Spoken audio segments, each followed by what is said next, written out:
Oh, we ain't playing no games no more. We're ready for war, yeah. We ain't playing no games no more. We're ready for war. We're ready for war, yeah. We're ready for war. I hit the block, prophesied about 100 missile drone flying by. Bullets ricochet, they rip through tissue. NSA got you on the scope, just hope they miss you. DARPA got them cyborgs, they got them androids. They making life, but it's artificial. They making clones without no souls, I'm talking mind control. They got them guns, they hit your mind through telepathy. They making antimatter bombs as they weaponry. They're talking quantum physics, summoning raising spirits. They got them laser guns, they got them weather guns. Oh, you thought that was something? You thought they busted something? You thought that something compared to when Christ is coming? You ain't seen nothing yet. Make a bet you won't forget. He's going down, coming back for war. He coming back. He coming back. He coming back. When he crack the sky, it's all black. He the light. He got them saints with him. He got them angels with him. And make you feel it in your spirit. Coming back for war. Yeah. He coming back. He coming back. When he crack the sky, it's all black. He the light. He got them saints with him. He got them angels with him. And make you feel it in your spirit. Coming back for war. Yeah. He coming back. He coming back. He coming back. He coming back. He coming back. He coming back. He coming back. Yeah. He hit the scene. He coming back from the east with the saints who endured and took the guillotine like a thief in the night. Catch you sleeping. Good night.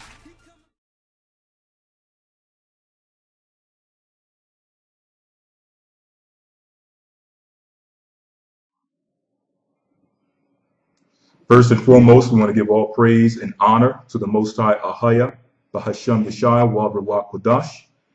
We want to welcome you all to another Sabbath lesson. And yes, the Most High have blessed us and allowed us to enter into another day of rest, which is a blessing and a sign of his mercy. This week, we're going to go into a lesson titled Satan's Stolen Inventions and the Mark. Again, we're dealing with Satan's stolen inventions and the mark. And this should be a very good lesson, especially based on many things we're seeing now in the news, on the internet, that are coming out concerning some of the new technology that's being introduced slowly but surely into our society. So what we're going to do is we're going to simply read the introduction of the lesson just to set the tone and kind of give you the context in which this information will be provided. And then afterwards, we'll just let the spirit flow and bring forth the information. Okay? So Brother Shapat, you can read the introduction and then we'll get right into it. Blue. Okay.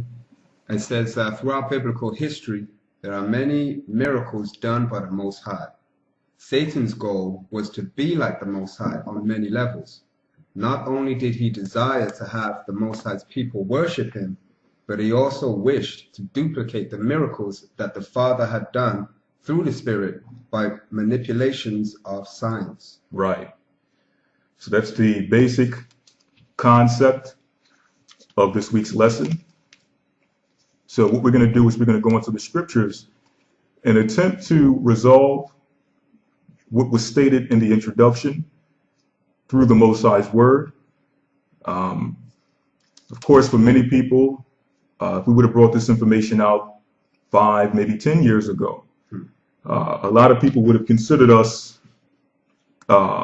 science fiction conspirators, okay, or nuts.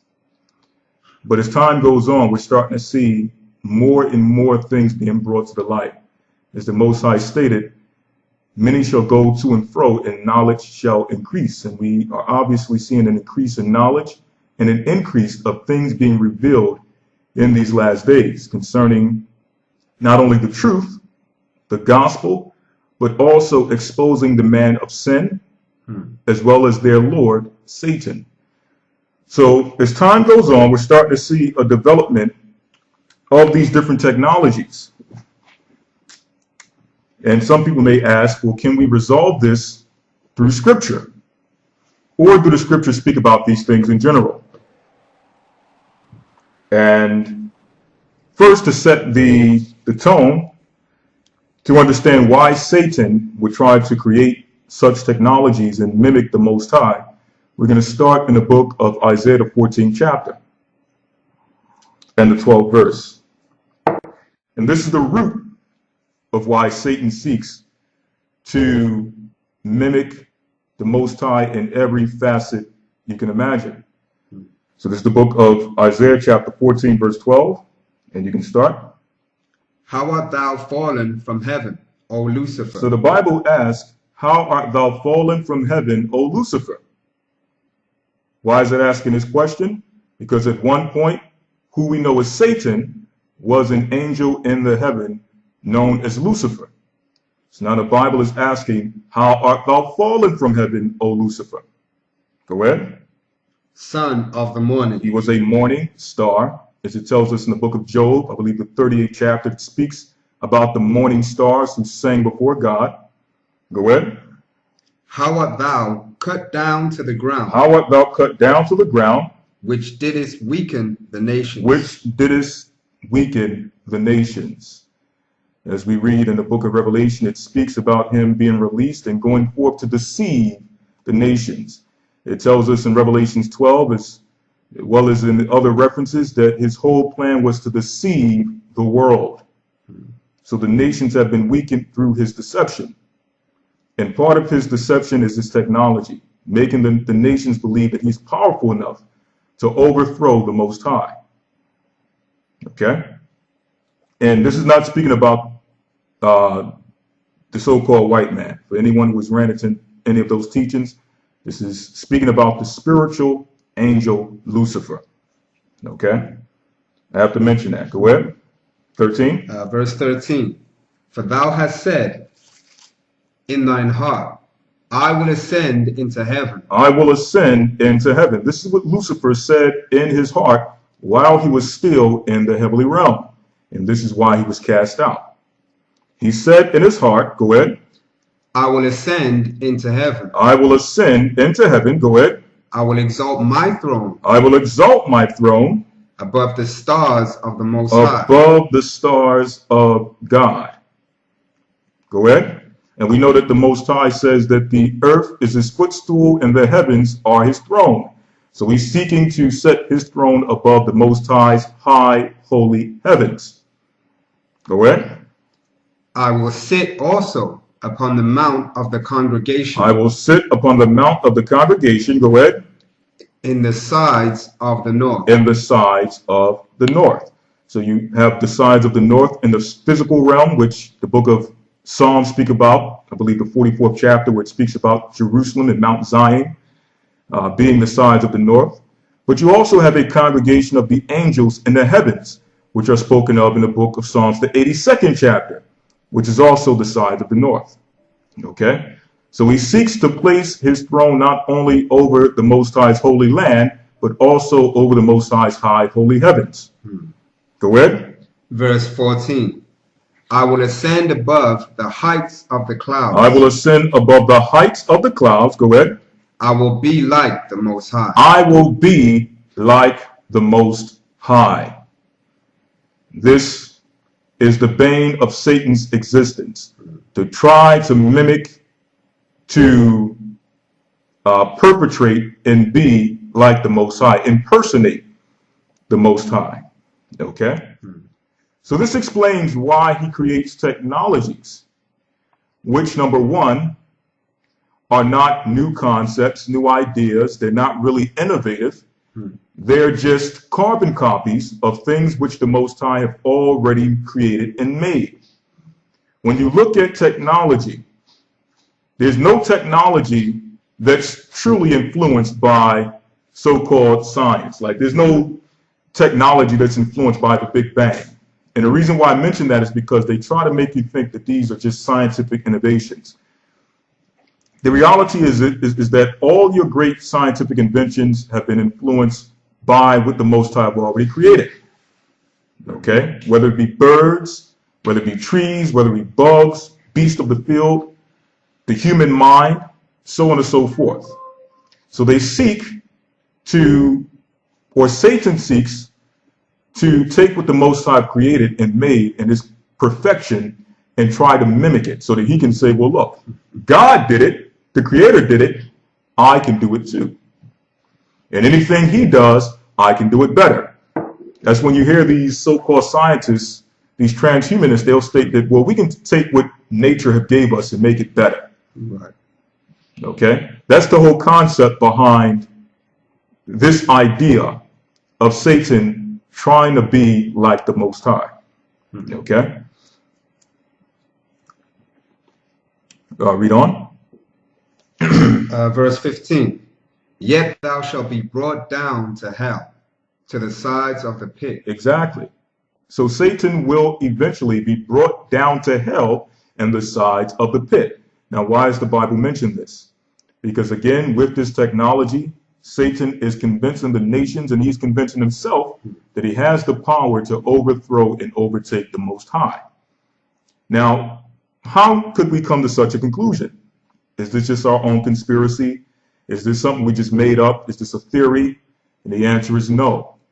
If you want to know the prototype for which Satan is trying to do in this modern time, the only thing you have to do is go back to the Tower of Babel in the book of Genesis, the 11th chapter, as well as in the book of Jasher, which explains in depth the mindset of those who sought to build the Tower of Babel. It was not simply a tower. It was a tower that would be used to go into the heavens and overthrow the Most High. And they even thought that with their weapons, they can shoot at the Most High and overthrow him and overtake him. That's mentioned in the book of Jasher.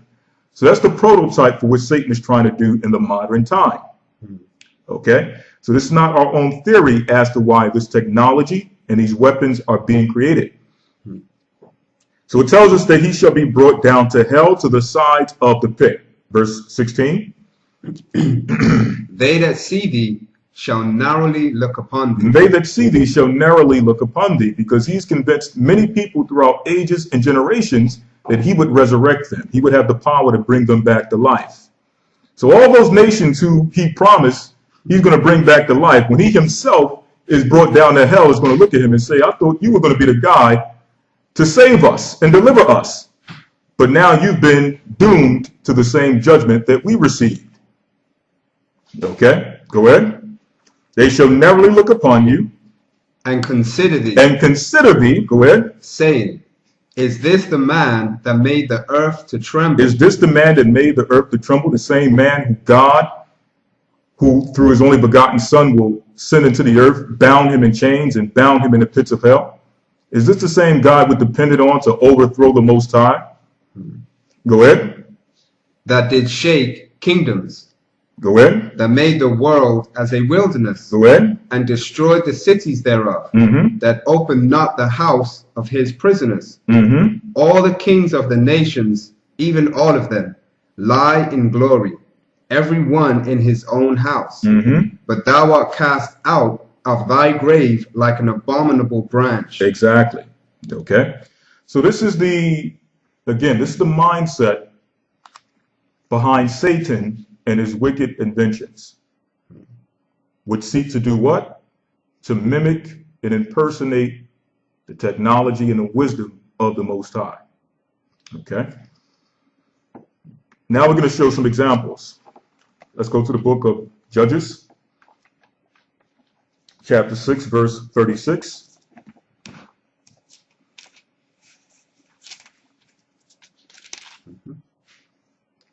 And we're basically, what we're doing is we're going back into the Bible and we're showing you some things that the Most High did, which were miracles.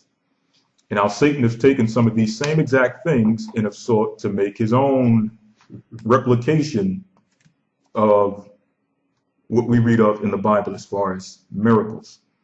Okay?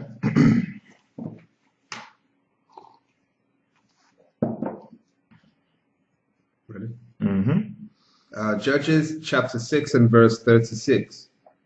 And Gideon said unto the Most High, if thou wilt save Israel by mine hand, as thou hast said, Behold, I will put a fleece of wool in the floor, and if the dew be on the fleece only, and it be dry upon all the earth beside, then shall I know that thou wilt save Israel by my hand, as thou hast said. Right. So the prophets of old, when they were called forth by the Most High, they often sought signs and wonders to confirm whether the Most High was really using them and whether this was the true God revealing himself unto them to use them to deliver his people or for whatever purpose he sought to use them. So now Gideon is trying to seek a sign of the Most High to figure out if he's truly calling Gideon to deliver the people of Israel. And it says, I will put a fleece of wool in a floor. And if there be dew on the fleece, and if it be dry on all the earth beside, then shall I know that thou wilt save Israel by my hand, as thou hast said. So you have to understand the great, I guess you would say, wisdom behind this this miracle. In other words, he's saying that he will put this wool in a floor. And if everything around it is dry, but the fleece itself is wet, then he'll believe the Most High. So that means that it's not because something rained upon the earth and made the earth wet and it seeped into the ground. It's solely based on the fact that the Most High moisturized this fleece in the ground while everything surrounding it is dry, which is a very great miracle. Read on. Verse 38. And it was so, for he rose up early on the morrow. And it says it was so. So the Most High did it exactly as Gideon asked. It was so. Go ahead. And thrust the fleece together, and wringed the dew out of the fleece, a bowl full of water. So the dew was, or the fleece was so filled with dew and moisture that he was able to fill a whole bowl of water. Keep in mind that the ground around it was dry. Go ahead. Verse 39. And Gideon said unto the Most High, let not thine anger be hot against me, and I will speak this once. Let me prove, I pray thee, but this once with the fleece.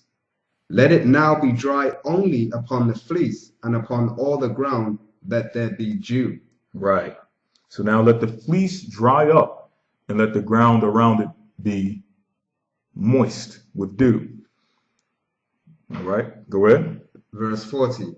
And the Most High did so that night. And the Most High did so that night. So the Most High confirmed both signs and both wonders before the prophet Gideon. Go ahead. For it was dry upon the fleece. It was dry on the fleece. Go ahead. On the fleece only. And there was dew on all the ground. Exactly. Okay. So in the scientific world, they have taken some of the Most High's wisdom and sought to make their own form of technology which mimics this. Okay, and it's called super hydrophobic coating spray,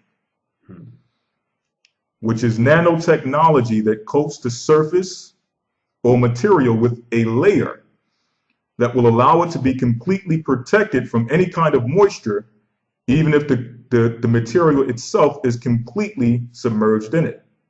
Okay, and we have a picture example that we can show you.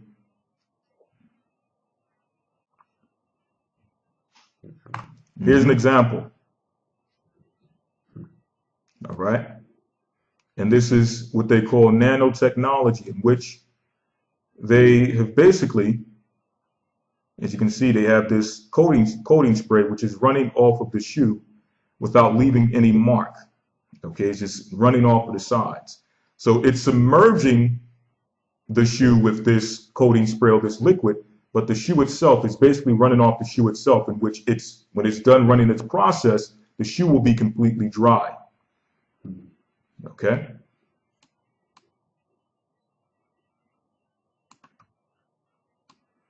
So again, they've sprayed this shoe with that coating spray, and you can see that moisture is running off the sides. Okay, this is an example of how they have taken the Most High's wisdom and sought to replicate it through science.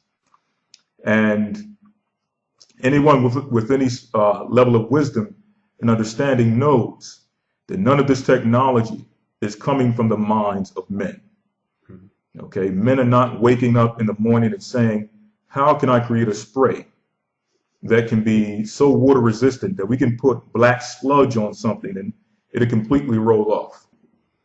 Okay, they don't come up with these ideas. They don't come up with the idea of how to put how much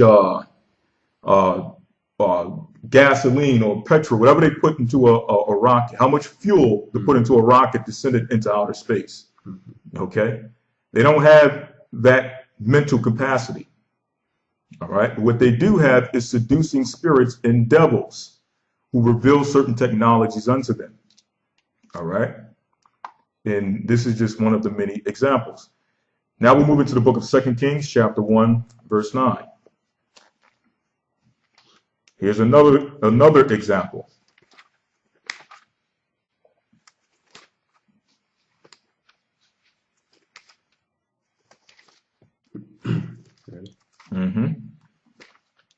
That's 2 Kings, right? 2 Kings 1 and 9. And we're dealing with the prophet Elijah. Go ahead. Then the king sent unto him a captain of 50 with his 50. And he went up to him.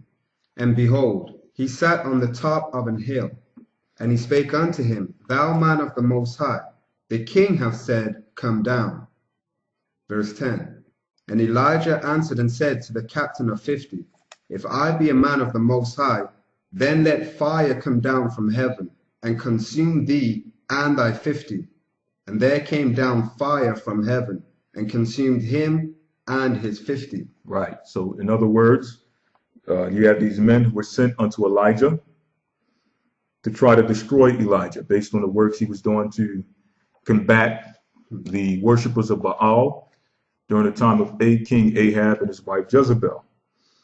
So Elijah told the captain of 50 that if I be a man of God, imagine this, if I be a man of God, let fire rain down from heaven to destroy you and the 50 men that are under your command.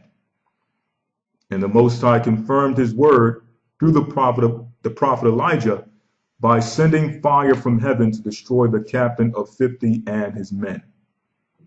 Okay, go ahead. Verse 11. Again also he sent unto him another captain of 50 with his 50. And he answered and said unto him, O man of the Most High, thus hath the king said, Come down quickly. So the king sent another 50 men with a captain and told Elijah that the king is asking for you to come quickly. Come and present yourself before the king. Go ahead. Verse 12.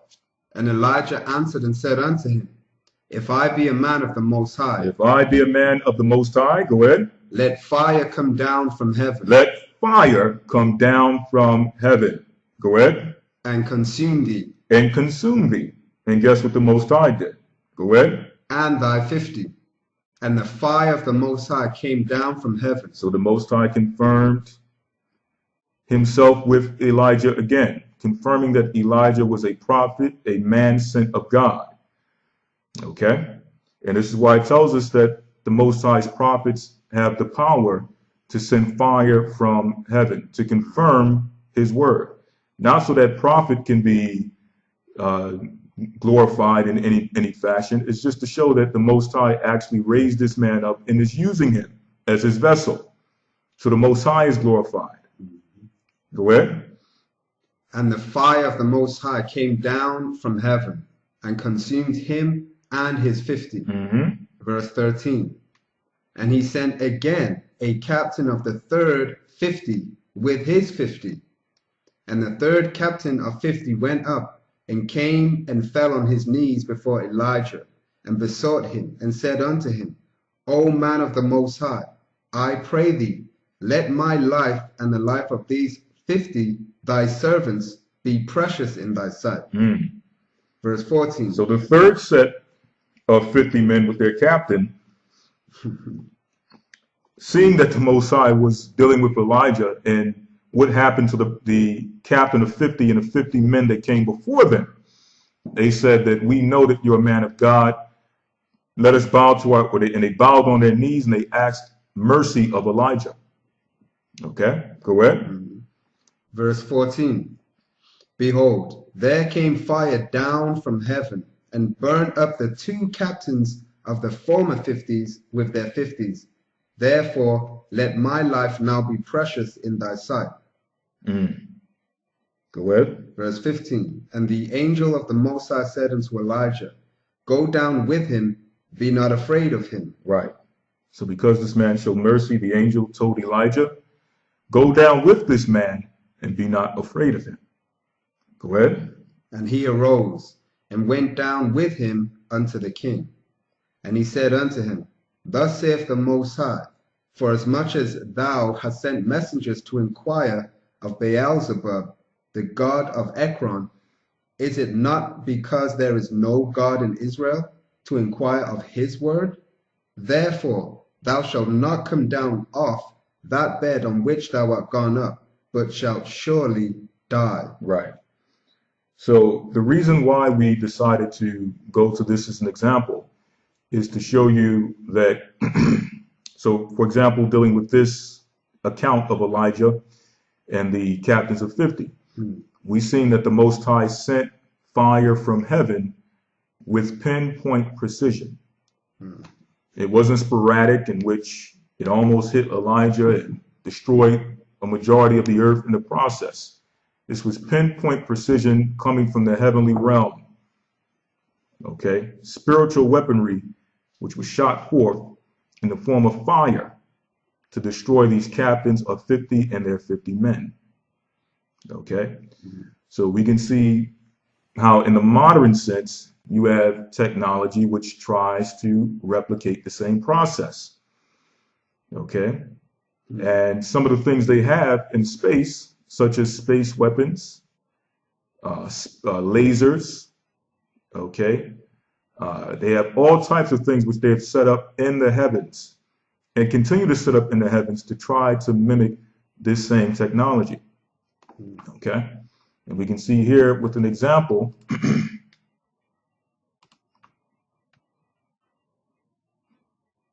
just a pictorial example of how they are taking technology, whether it be jets, drones, okay, whatever the case may be, satellites. They're setting these things up in space, and they're trying to do the same thing the Most High was able to do with his power, with pinpoint precision, sending fire or a projectile upon the planet Earth. Okay? And you would be amazed to see some of the things that they have created. What they give us with the little technology we have before us and are able to utilize, such as a smart TV or a smartphone or the latest laptop, so on and so forth, is very, very minuscule compared to what technology they actually have and are using and testing.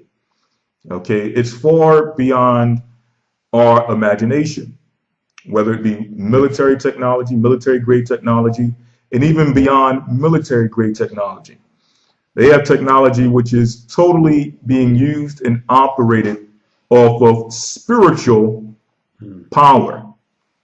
Okay? And a lot of these things we're going to start seeing manifest in these last days. Okay? But this is just another example showing how they're trying to replicate the Most High's wisdom. All right, let's get 2 Kings 2:23.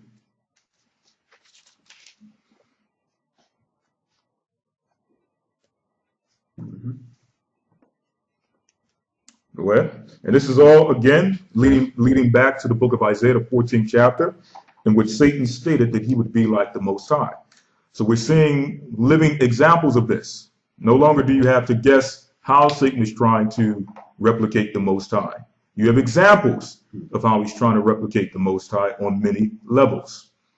Okay, so let's go to the book of 2 Kings, chapter 2, verse 23. And he went up from thence unto Bethel, and as he was going up by the way, there came forth little children out of the city, and mocked him, and said unto him, Go up, thou bald head. Go up, thou bald head. Right. So you have these children making fun of the prophet Elisha. Right. So what does the Most High do to these children? Go ahead. Verse 24. And he turned back and looked on them and cursed them in the name of the Most High. So they were cursed in the name of the Most High. Go ahead. And there came forth 2 she-bears out of the wood, and tare 42 children of them. Right. So the spirit came upon these 2 bears, these 2 she-bears, and tear 42 children, meaning 42 children were torn apart by bears for insulting and mocking a prophet of the Most High. Go ahead. Verse 25. And he went from thence to Mount Carmel, and from thence he returned to Samaria. Right. So what is to show you? To show you that the Most High has power over the beast and the creatures of the field. Let's further validate this and how the Most High uses his creatures in the Apocrypha book of Sirach. Okay. And we're going to start in chapter 39, verse 28. To show how the Most High uses his creation to bring forth judgment. Further confirming what we've read in the book of 2 Kings, the 2nd chapter. Go ahead. 39 and 28. Mm-hmm. This is the book of Sirach, or Ecclesiasticus 39 and verse 28. There be spirits that are created for vengeance. So there be spirits that are created for vengeance. Go ahead. Which in their fury lay on sore strokes. Mm-hmm. In the time of destruction they pour out their force. Mm-hmm. And appease the wrath of him that made them. So their whole purpose is to appease the wrath of him that made them. Go ahead. Verse 29. Fire and hail and famine and death, all these were created for vengeance. So all of these things were created for vengeance. Go ahead. Verse 30. So now we're starting to see how the Most High uses the weather as a weapon.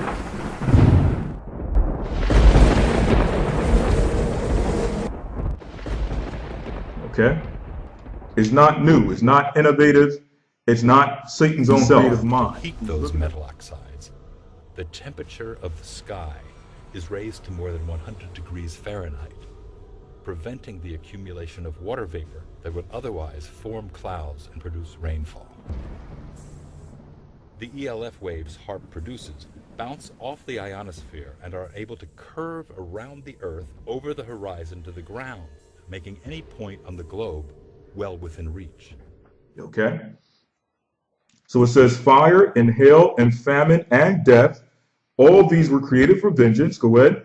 Verse 30. Teeth of wild beasts. Teeth of wild beasts. So yes, the Most High uses beasts, animals, to bring forth judgment. We have another example of this in 2 Kings, the 7th chapter, where the people went into the land and knew not how to serve God, and what happened? The Most High sent lions among them as a form of judgment. Okay, so teeth of wild beasts, go ahead. Teeth of wild beasts and scorpions. And scorpions. Serpents. And serpents. We've seen that in the wilderness with our forefathers, with their murmuring and complaining. The Most High sent fiery serpents among them. Go ahead. And the sword. And the sword. Go ahead. Punishing the wicked to destruction. Punishing the wicked to destruction. So why are we going here? We're showing you how the Most High uses the elements, how he uses the weather, and how he uses his creatures, his creation, as a weapon to bring forth vengeance upon the earth. So what does Satan do? We mentioned the weather modification and the weather warfare, how he can cause droughts to take place over a certain country, how he can cause floods and earthquakes and hurricanes to take place in a certain country. Okay? When it comes to the animals, there was a few, I don't know if you remember that article you brought out in which it was speaking about something that was spraying as an aerosol that was changing beasts and making them more and more, I guess you would say, ferocious, wild beasts in the wilderness. Also, they have technology which they've been testing on animals and which they also seek to utilize on animals with microchipping. Okay, exactly. Controlling the spirit, controlling the actions, the anger, the ferociousness of these animals. Correct?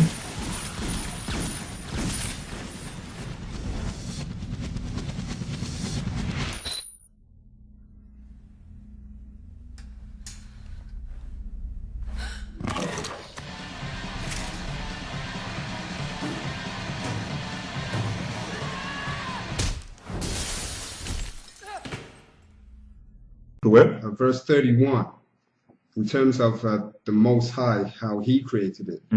They shall rejoice in His commandment, and they shall be ready upon earth when need is. Exactly. And when their time is come, they shall not transgress His word.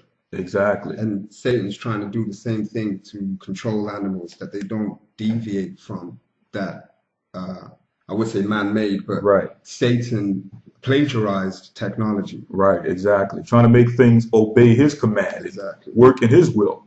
But it's even turning on the people who's creating the technology. Right. How can you stop a wolf in the wild that's coming and chasing you behind, that you've done all these modifications to it, and now it's ferocious? You going camping with your family, now that same wolf is about to tear you and your family to shreds. Okay? So their technology is turning against them, against their own heads. As the Most High said, He have created the smith that blew up the coals in the fire, and the waster that created the thing that wasted from the day of destruction. So He's putting the spirit on these nations to create these technologies, and these nations don't realize that this technology is being used for their own destruction. It was a scientist who came out, and I forget exactly what his name was, going into splicing and genetic modification. And he said that there's a spirit driving me to do this technology. And I don't know what it is. In my mind, I'm like, I shouldn't do this, but there's a spirit driving me to continue in this technology.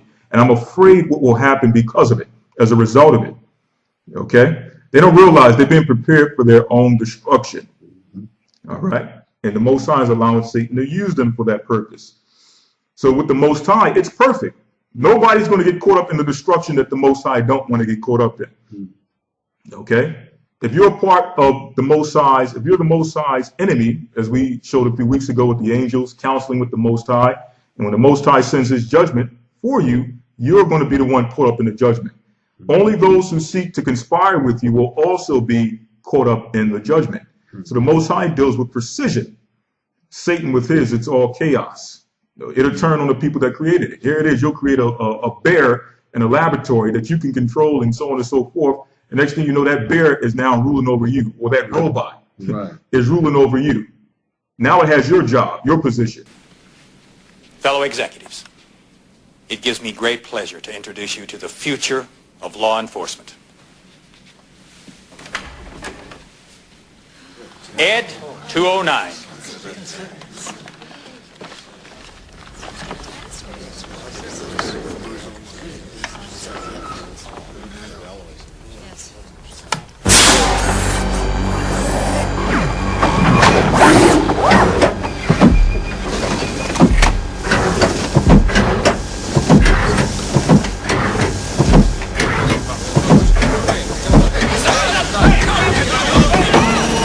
After a successful tour of duty in old Detroit, we can expect 209 to become the hot military product for the next decade. Dr. McNamara. We'll need an arrest subject. Mr. Kinney. Yes, sir. Would you come up and give us a hand, please? Yes, sir. Mr. Kinney is going to help us simulate a typical arrest and disarming procedure. Mr. Kinney, use your gun in a threatening manner. Point it at Ed 209. Yes, sir.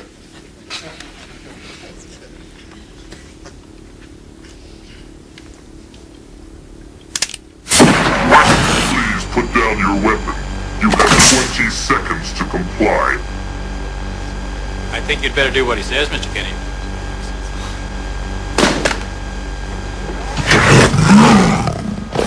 You now have 15 seconds to comply. You are in direct violation of Penal Code 113, Section 9. You now have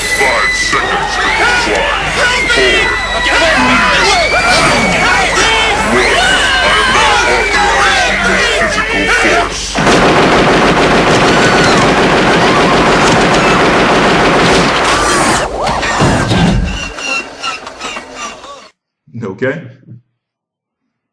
That's another thing. They come in, we're seeing the robots being put together. See, a lot of people would say, again, you're a science fiction conspirator. You've been watching too much Terminator.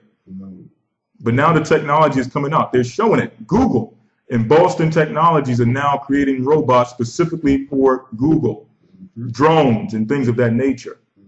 All right. So the information is coming out as to this technology, its existence, and what it's being used for. Right. Okay. But going back, the reason why we went to this example and showing you how the Most High uses creation for an attack is to show how Satan, through modification, through splicing, and through RFID technology, is trying to replicate the same thing, in which now he can control the animals. Okay? Let's go to the book of Revelations. And there was a video here I wanted to show, but for the sake of time, it's a very good video. In fact, I'll put it in the chat so you can go back and watch it. On mind control technology. And here's a little picture here.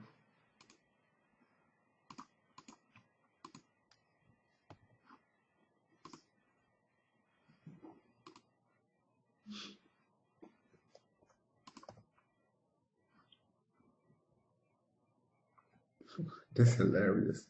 Like they care for, was that a rat or something? They got a little bed or whatever. Right, they have a bed on a rat with all these attachments attached to it, as if the rat is not suffering because they put a little cushion under it. Okay? These are the mad scientists that are running society. Okay?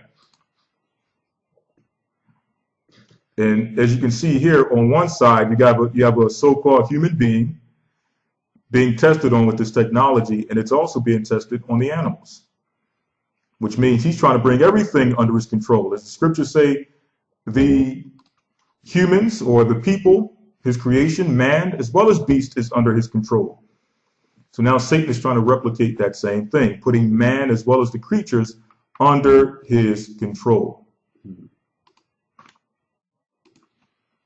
Okay? So let's go to Revelations 13, and this is what this is all culminating to. What the Bible calls the mark of the beast. The mark of the beast.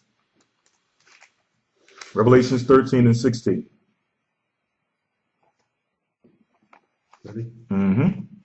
And he causeth all, both small and great, rich and poor, free and bond, to receive a mark in their right hand or in their foreheads. Exactly. We're seeing how everybody is being incorporated in this system.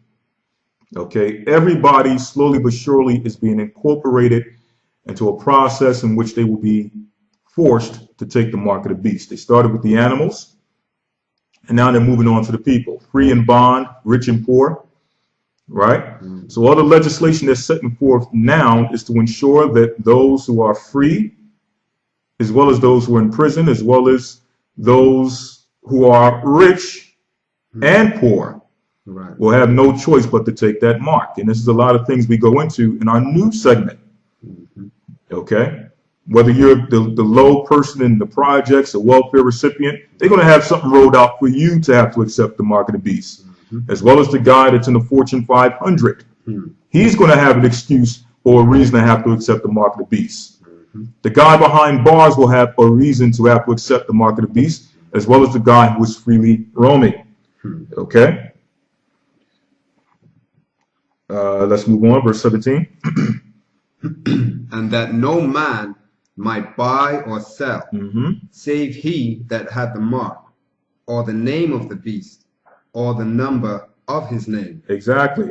So the Bible has given us the identity of this mark and is letting us know that one key thing that this mark will be connected to is a spending system, a financial system. All right. That's the sign that the Bible gives us to look for.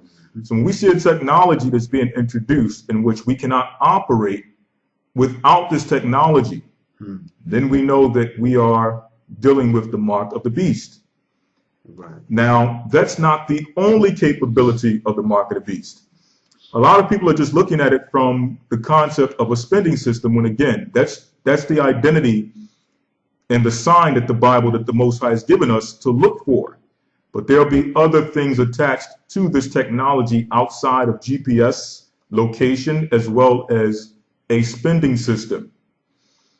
When you go back to the experiments of MK Ultra and the Monarch program and all these different mind control programs, all of that technology and all of the results they received from those technologies will all be capsulated within this small little chip, which means what? It won't just be used for location and spending, but also for mind control. Okay? And this is why they've been dealing with they've been trying to perfect for a long time mind control tactics. And they've found a form of technology which can link itself with your makeup, your anatomy, your biology, your DNA, your spirit, and now take control of you. And a lot of people think that this is impossible. How can technology be linked into your system? They're already talking about using electronics and technology for bionics, replacing an arm, replacing a leg for someone's heart. Okay, nanotechnology to fight cancer. We have a nanobot that can go and find the cancer cells and break it down. My name is Dan Heller. I'm a lab head at Memorial Sloan Kettering and the Sloan Kettering Institute, and my lab focuses on nanotechnologies for the diagnosis and treatment of cancer. Here in the lab, we're trying to make nanoparticles that will actually target and stick to the sites of cancer. The goal here is, after we make these nanoparticles, to encapsulate drugs into them and to work with the clinicians to move them to the bedside. There's a lot of potential in nanotechnology. If the particles can bring a drug directly to the site of a metastatic disease, people won't feel as many side effects. And without harming anything in your body. They already have technology in the talks and that is actually being used and experimented with that links itself with your genetic makeup. Okay, so how can this affect your spirit?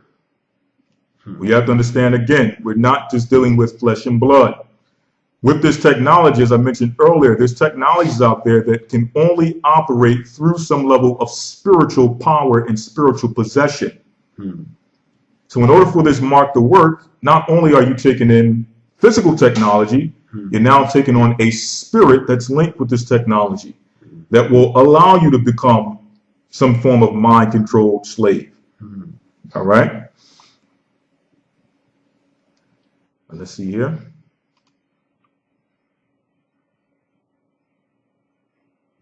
Let's go to the book of Psalm 7 and 8.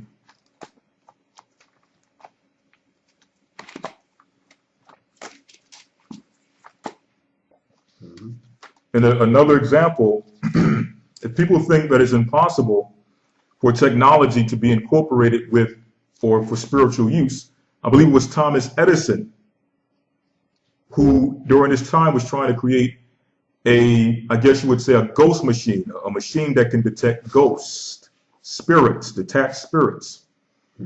All right. And that's known, that's not a conspiracy. That's known knowledge that you can look up, information that has been confirmed that he tried to find or create a machine that can detect ghosts, to show that they have knowledge that technology can be used in connection with the spiritual realm. All right. Let's go here to the book of Psalm 7 and 8.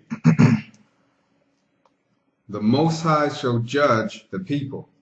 Judge me, O Most High, according to my righteousness and according to mine integrity that is in me. Right. So judge me according to my righteousness and according to the integrity that is in me. That's how the Most High judges men. Right. The Most High deals with the heart. Right. Go ahead, as it will explain. Verse 9. Oh, let the wickedness of the wicked come to an end, but establish the just. For the righteous power trieth the hearts and reins. So the righteous God, the righteous power, trieth the hearts and the reins. So what does this have to do with Satan's technology? Well, again, if Satan is trying to be like the Most High, it would only be right that he would try to create some form of technology which can read the hearts and the minds of men. And they're already talking about technology with telepathy, mind reading, and things of that nature. There's one more place. And the mark of the beast will be the pinnacle of that technology, in which your thoughts, your feelings, your emotions can be read and interpreted through technology.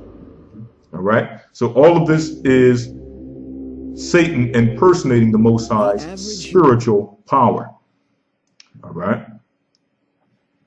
Let's go to 1 Samuel. We have another video here, which I'm going to share through the chat to further confirm the information that we are bringing out. All right. Another one that is not necessarily in a lesson. If anyone remembers back in the book of Joshua, when they walked around the city for 7 days, and on the last day they blew the horn and destroyed the whole city. Well, what is that? That's sound technology. That's sound weapons, which is another thing that Satan attempted or has replicated with sound cannons, sound weapons. All right? It all goes back to what the Most High did through his wisdom. So going back here, in the book of 1 Samuel, chapter 14, verse 18. 1 Samuel chapter 14 and verse 18. And Saul said unto Ahiah, bring hither the ark of the Most High. For the ark of the Most High was at that time with the children of Israel. And it came to pass, while Saul talked unto the priest, that the noise that was in the host of the Philistines went on and increased. And Saul said unto the priest, withdraw thine hand. And Saul and all the people that were with him assembled themselves, and they came to the battle.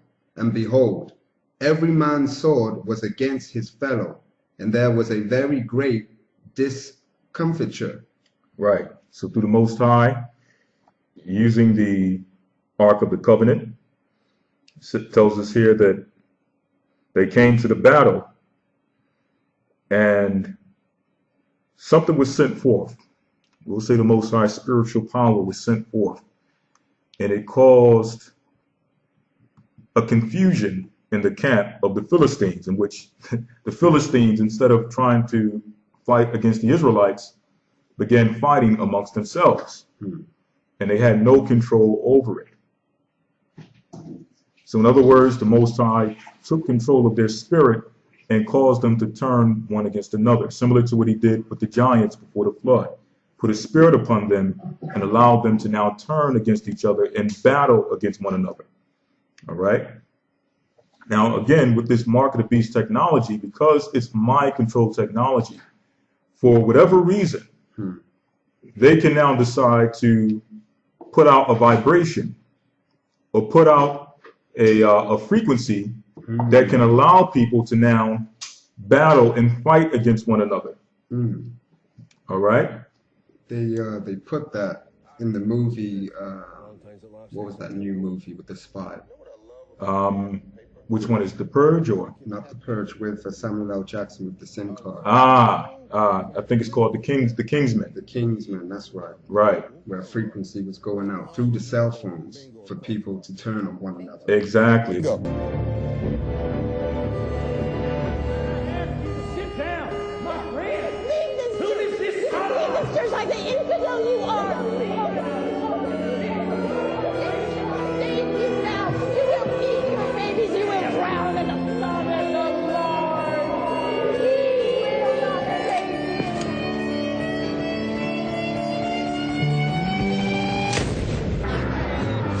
Shit, I can't watch this. Exactly. So they're putting it out there in the movies, showing you how these technologies can and will be used. And they came over unto the other side of the sea, into the country of the Gadarenes. And when he was come out of the ship, immediately there met him out of the tombs a man with an unclean spirit, who had his dwelling among the tombs. And no man could bind him, no, not with chains. Verse 4, because that he had been often bound and in the tombs, crying and cutting himself with stones. Verse 6. So what are we seeing here? I believe that's it, yeah. So what are we seeing here with this technology? This is, I get, this is crazy every time I read this story, but as you can see here, This sounds like the symptoms of so-called mental health medication. Exactly. With the side effects of suicidal thoughts. Exactly. So not only on one level, one aspect of their quote-unquote technology through medicine, as they call it, is being used to cause people to go crazy and deal with demonic possession. It also shows you this whole idea of transhumanism in which they're trying to give men superhuman strength, and particularly soldiers, military men.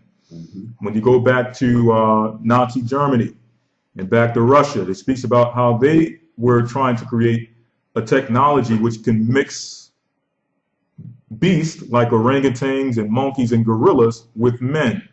Sometimes truth may be stranger than fiction. An explosive allegation. Did Soviet scientists try to cross apes and humans to create an army of ape men? Stalin was willing to do things that other people would cringe from doing. Was such an abomination even possible? There's nothing you could do with an ape-human hybrid. They'd rip your arm off. In a region where real ape men may have existed. So it's possible that a relict ancient human species didn't really go extinct. She was just a big wild woman. A strange find could turn science on its head. This is the DNA results from the quit tooth. It's a bizarre journey where ethical lines are blurred. I have been called Frankenstein, Dr. Frankenstein. Witnesses around the world report seeing monsters. Are they real or imaginary? Science searches for answers on Monster Quest. To create soldiers who had strength like gorillas. Okay? So a lot of this same technology, when they speak about chimeras and all these different things in which they're trying to mix humans with animals, telling you that they can grow a human heart within a lamb or a pig.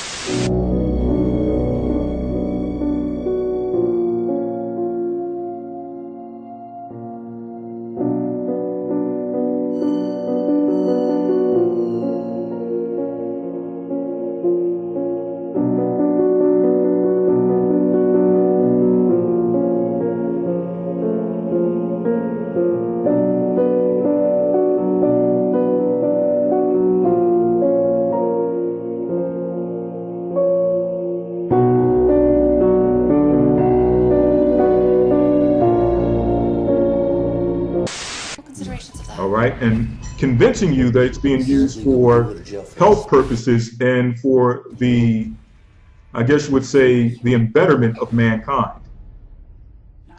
That's how they're introducing it to the low-level people so that the low-level people can accept it. And then they'll have a story of a little girl who had to have a heart surgery or heart replacement, that because this technology happened, which they were able to grow a human heart within a pig or a lamb or a cow, it saved this little girl's life. But what they're not telling you is that with this same technology, they're testing it on soldiers to try to create these so-called superhuman soldiers.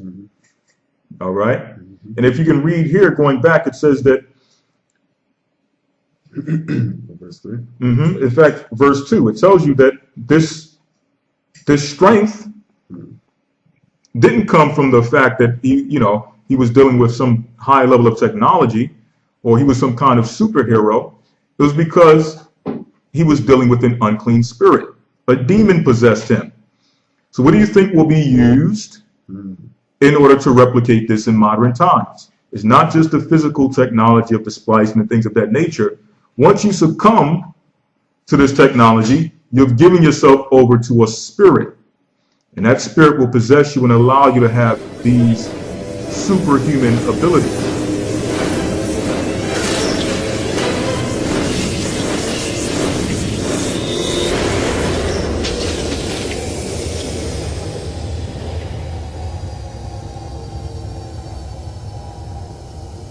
Let's go back to verse 3. Read that again. Verse 3. Who had his dwelling among the tombs, and no man could bind him. No man could bind him. Go ahead. No, not with chains. Not even with chains. Go ahead. because that he had been often bound with fetters and chains. He was often bound with fetters and chains. Go ahead. And the chains had been plucked asunder by him. And he plucked the chains asunder. The chains had been plucked asunder by him. So he was able to break chains and all types of things. Through what? An unclean spirit. And brothers and sisters, it's no marvel that from a young age they've been indoctrinating us with this concept of superheroes.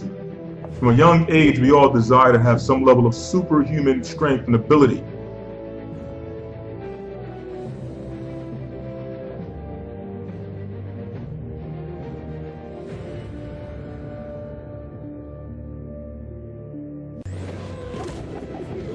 Being able to fly, being able to jump over a wall, being able to walk and run through fire, okay? Doing things that the normal person cannot do. And it's no marvel also that you have this woman, when speaking of some of this technology, I forget the exact platform, but she's speaking about this, I guess it was a tattoo, which you can place on yourself and it links with your DNA. And she said it gives you the abilities of superpowers.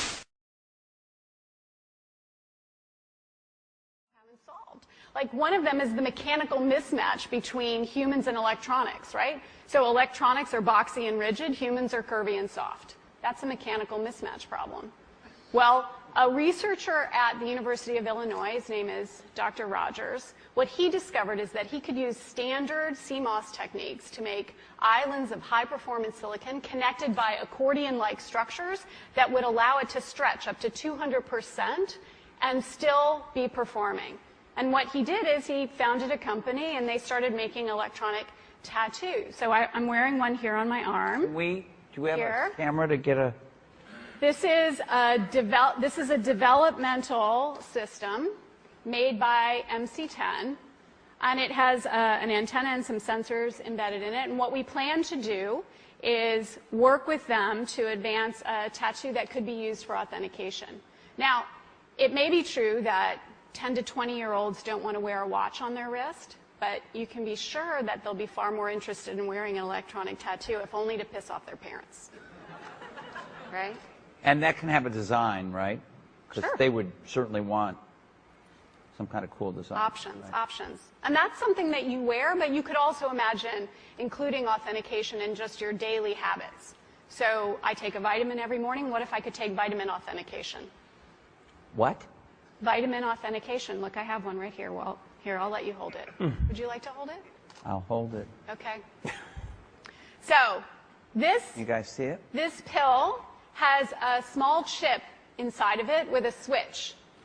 It also has what amounts to an inside-out potato battery. When Really you small. swallow it, the acids in your stomach serve as the electrolyte, That's what I do. and they power it up, and the switch goes on and off. And it creates an 18-bit ECG-like signal in your body, and essentially your entire body becomes your authentication token. Yes, this is true. Okay? Okay, but Okay, so wait. So it's really true. So what this means is that becomes my first superpower. I really want this superpower. It means that my arms are like wires, my hands are like alligator clips. When I touch my phone, my computer, my door, my car, I'm authenticated in. First superpower. Like, I want that. So we're not shipping that right away. Yeah, no. We're not shipping that right away. Right. And she says, I want those superpowers. I think she was the head of Google or something. Right, the head of, again, Google being attached to a lot of this demonic technology. But it's showing you, it's tying everything together to show you the indoctrination and the implication of this technology.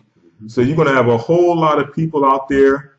You got all these comic book fans and all these people who deal in, you know, people who worship Star Wars and want the abilities of, what's the guy's name? Darth Vader, and, you know. You don't know the power of the dark side. The Jedis and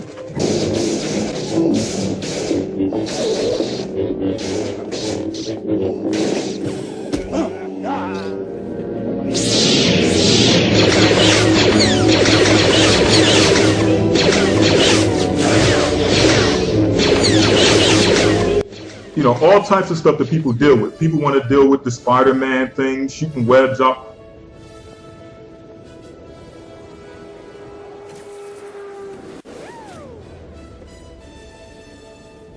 All of this stuff will be promoted to those people in which they can say, we have some type of technology which can make you superhuman. And don't think this is possible. They're already talking about making children, designer babies.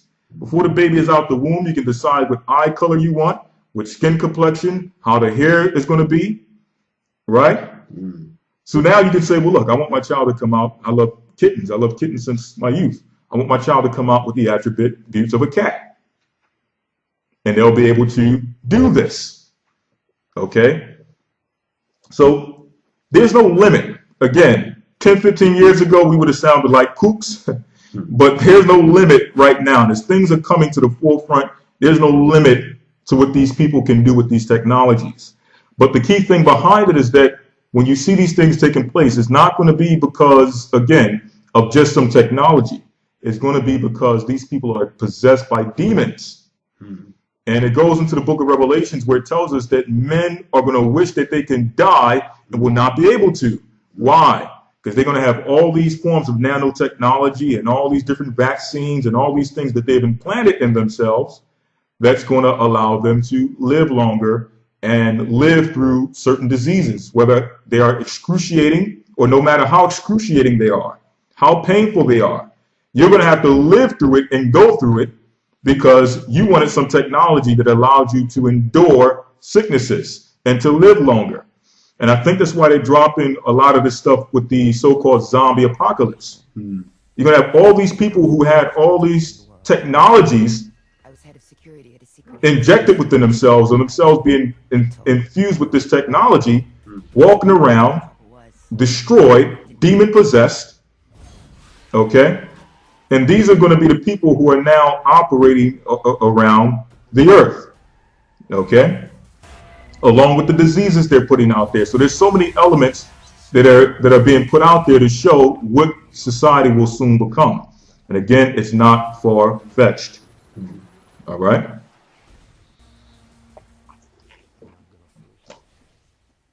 Let's move on to the book of Revelations 14 and 9. Revelations 14 and 9 through 10. And the third angel followed them, saying with a loud voice, if any man worship the beast and his image, and receive his mark in his forehead or in his hand, the same shall drink of the wine of the wrath of the Most High, which is poured out without mixture into the cup of his indignation. And he shall be tormented with fire and brimstone in the presence of the holy angels and in the presence of the Lamb. So this is the judgment for those who accept these satanic technologies. All right? This is the judgment. And you can, again, you can think we're kooks all you want. You go ahead and test the waters. Okay? If you don't believe that this technology is leading to the mark of the beast, or if it's the mark of the beast technology, go ahead and test the waters. Go ahead and get yourself a microchip. Go ahead and get the micro tattoo. All right. If you desire the superhuman strip, you got a lot of brothers and sisters who want the superpowers. They want the Most High to bless them with the power. I am Locutus of Borg. Resistance is futile. Your life, as it has been, is over. From this time forward, you will service us.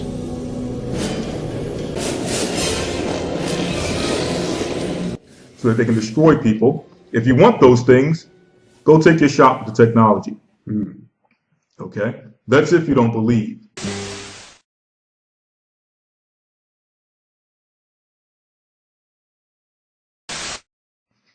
All right?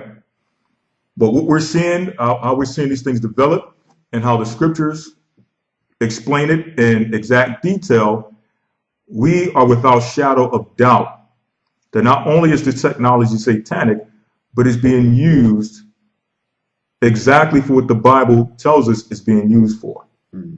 Okay? Now, moving on to the book of Judges, chapter 3, verse 31. Judges chapter 3, verse 31. And after him was Shamgar, the son of Anath, which slew of the Philistines 600 men with an ox goad, and he also delivered Israel. Right. So we don't need their technology to become quote unquote super soldiers and warriors. Through the Spirit of the Most High, you had Shamgar, the son of Anath, who slew 600 men with an ox goad. One man slaying 600 men with an ox goad. All right. So this is not something that we need to assimilate with in order to receive quote unquote spiritual power. All right. The Most High has the ability through the Holy Spirit to bless us with power to overthrow and overcome our enemies. All right. Moving on to the book of Psalms 18 and 32.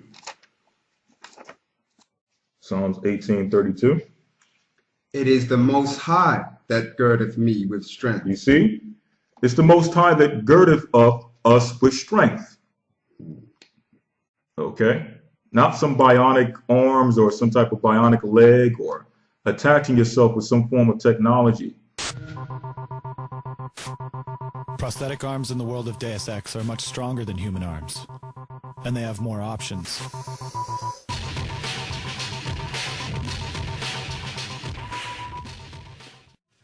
Meet Jason Henderson from West Virginia and Kieran McCammon from California.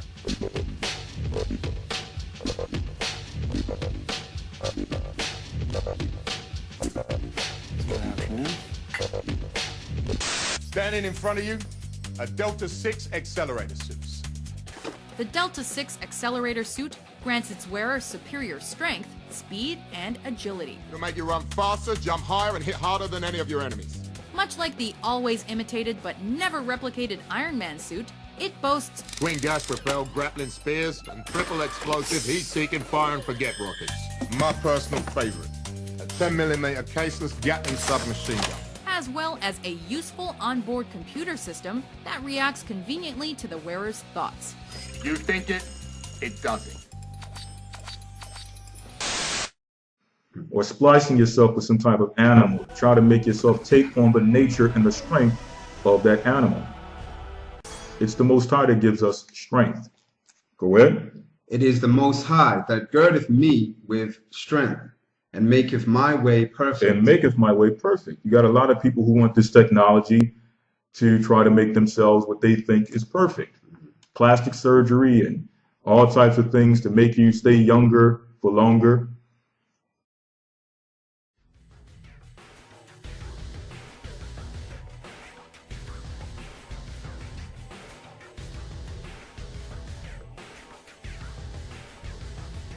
All right, the carnal idea of perfection. But it says it's the Most High that maketh us perfect. If we serve the Most High will give us everlasting life. All right, go ahead. He maketh my feet like hinds feet. He maketh my feet like hinds feet, meaning swift. Go ahead. And setteth me up on my high places. Go ahead. He teacheth my hands to war. It's the Spirit of the Most High that teacheth our hands to war. He can teach us what they consider to be martial arts and self-defense. So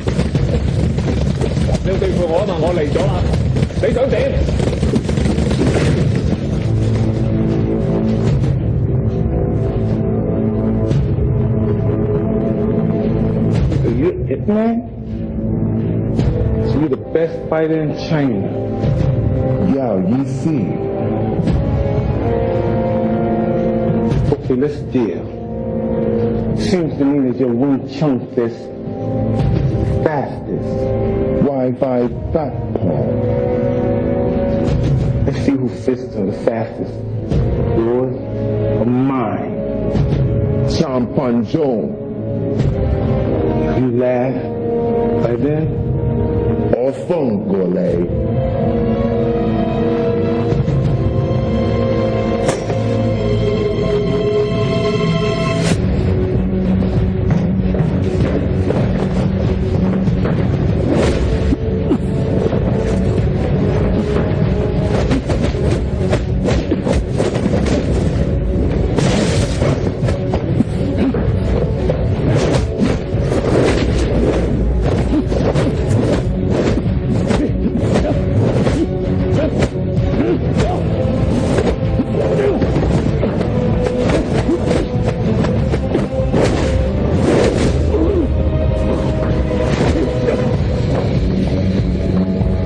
totally through the Spirit.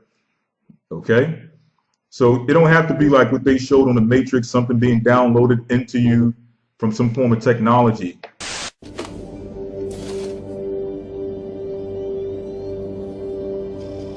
Jiu-jitsu. I'm going to learn jiu-jitsu.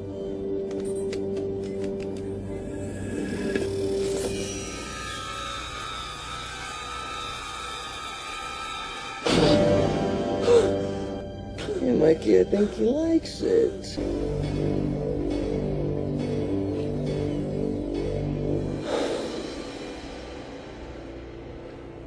I know Kung Fu. Show me.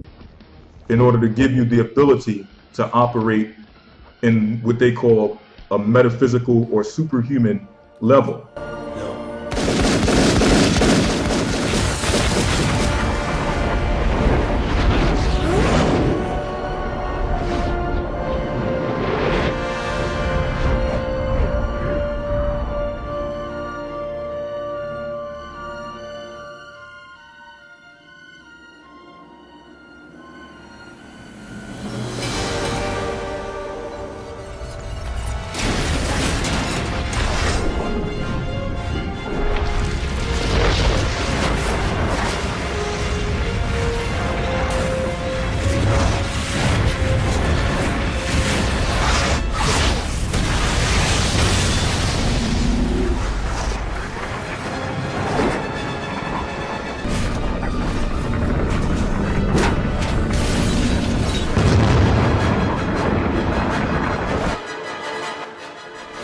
All of these things can be achieved through the Spirit of the Most High. Go ahead. He teacheth my hands to war, so that a bow of steel is broken by mine arms. Right, so that's the superhuman strength the Most High can bless us with. All right, breaking a bow of steel with your arm.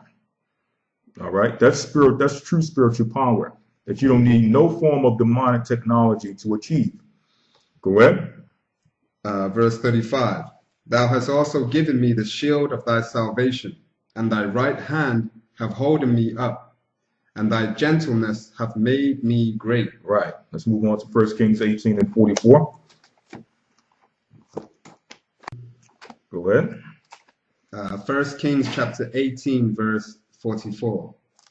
And it came to pass at the 7th time that he said, Behold, there ariseth a little cloud out of the sea, like a man's hand. And he said, Go up, say unto Ahab, Prepare thy chariot, and get thee down, that the rain stop thee not. And it came to pass in the meanwhile that the heaven was black with clouds and wind, and there was a great rain, and Ahab rode and went to Jezreel. And the hand of the Most High was on Elijah, and he girded up his loins and ran before Ahab to the entrance of Jezreel. So the Most High gave Elijah, in order for Elijah to deliver a message to Ahab, he gave him the ability to run as quick as a horse. Read that again. Verse 44. In fact, from verse 45. 45. And it came to pass in the meanwhile that the heaven was black with clouds and wind, and there was a great rain. And Ahab rode and went to Jezreel. And the hand of the Most High was on Elijah, and he girded up his loins and ran before Ahab to the entrance of Jezreel. Right, so he beat Ahab's chariot to the city of Jezreel, simply on foot. All right. And again, just a display of how the Most High, through his Spirit, when he puts his hand upon us, his Spirit and his power upon us, we can perform things that are above, quote unquote, human ability. And through seeing this, I can almost see how Satan will begin to implement some of these technologies in the sports arenas. All right, you'll have a story of somebody in track and field, or some type of athlete who may have lost their leg, and their dreams were shattered, and now through some form of new bionic technology, you can attach a new leg, and now he's running faster than ever. Now the other athletes can't compete, so now all the other athletes want some form of technology. And now everyone who seeks to now be a part of the professional leagues is going to need some form of technology to compete. All right? You can see how every facet of society, they're going to introduce some level of technology in which any demographic of people, any and every demographic of people will desire to have these technologies. Okay? And you're noticing again, they're blending or blurring the lines between what's a person and what's a machine or what's not.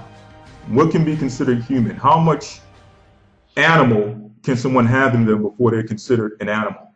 How much robotics can someone have within them before they can be considered a full robot? There's no marvel or no coincidence why they're starting to ask these questions. They put these things out there so that now laws can be introduced to now determine that when these things are introduced, there's a certain level of animal you can be to still be considered a person. There's a certain level of technology and robotics that can be implemented within you before you are considered a full robot. Okay? 1 Kings 18:44. Oh, we just read that, right? Revelations 12 and 12. Revelations chapter 12 and verse 12. Therefore rejoice, ye heavens, and ye that dwell in them. Woe to the inhabitants of the earth and of the sea, for the devil is come down unto you, having great wrath, because he knoweth that he hath but a short time. Jump down to verse 17. Verse 17. So Satan knows he has a short time to perform his overall plan, which is to what? To be like the Most High. And to overthrow the Most High. Right? So who is his target in this mission? Go ahead. Verse 17. And the dragon was wroth with the woman, and went to make war with the remnant of her seed, which keep the commandments of the Most High, and have the testimony of Yeshua Christ. Right. So this is the ultimate target of Satan's plan. Those who keep the commandments of God and have the testimony of Christ. All right. Let's jump down to the book of Acts, chapter 3, verse 1. The book of Acts, chapter 3, verse 1. Now Peter and John went up together into the temple at the hour of prayer, being the 9th hour.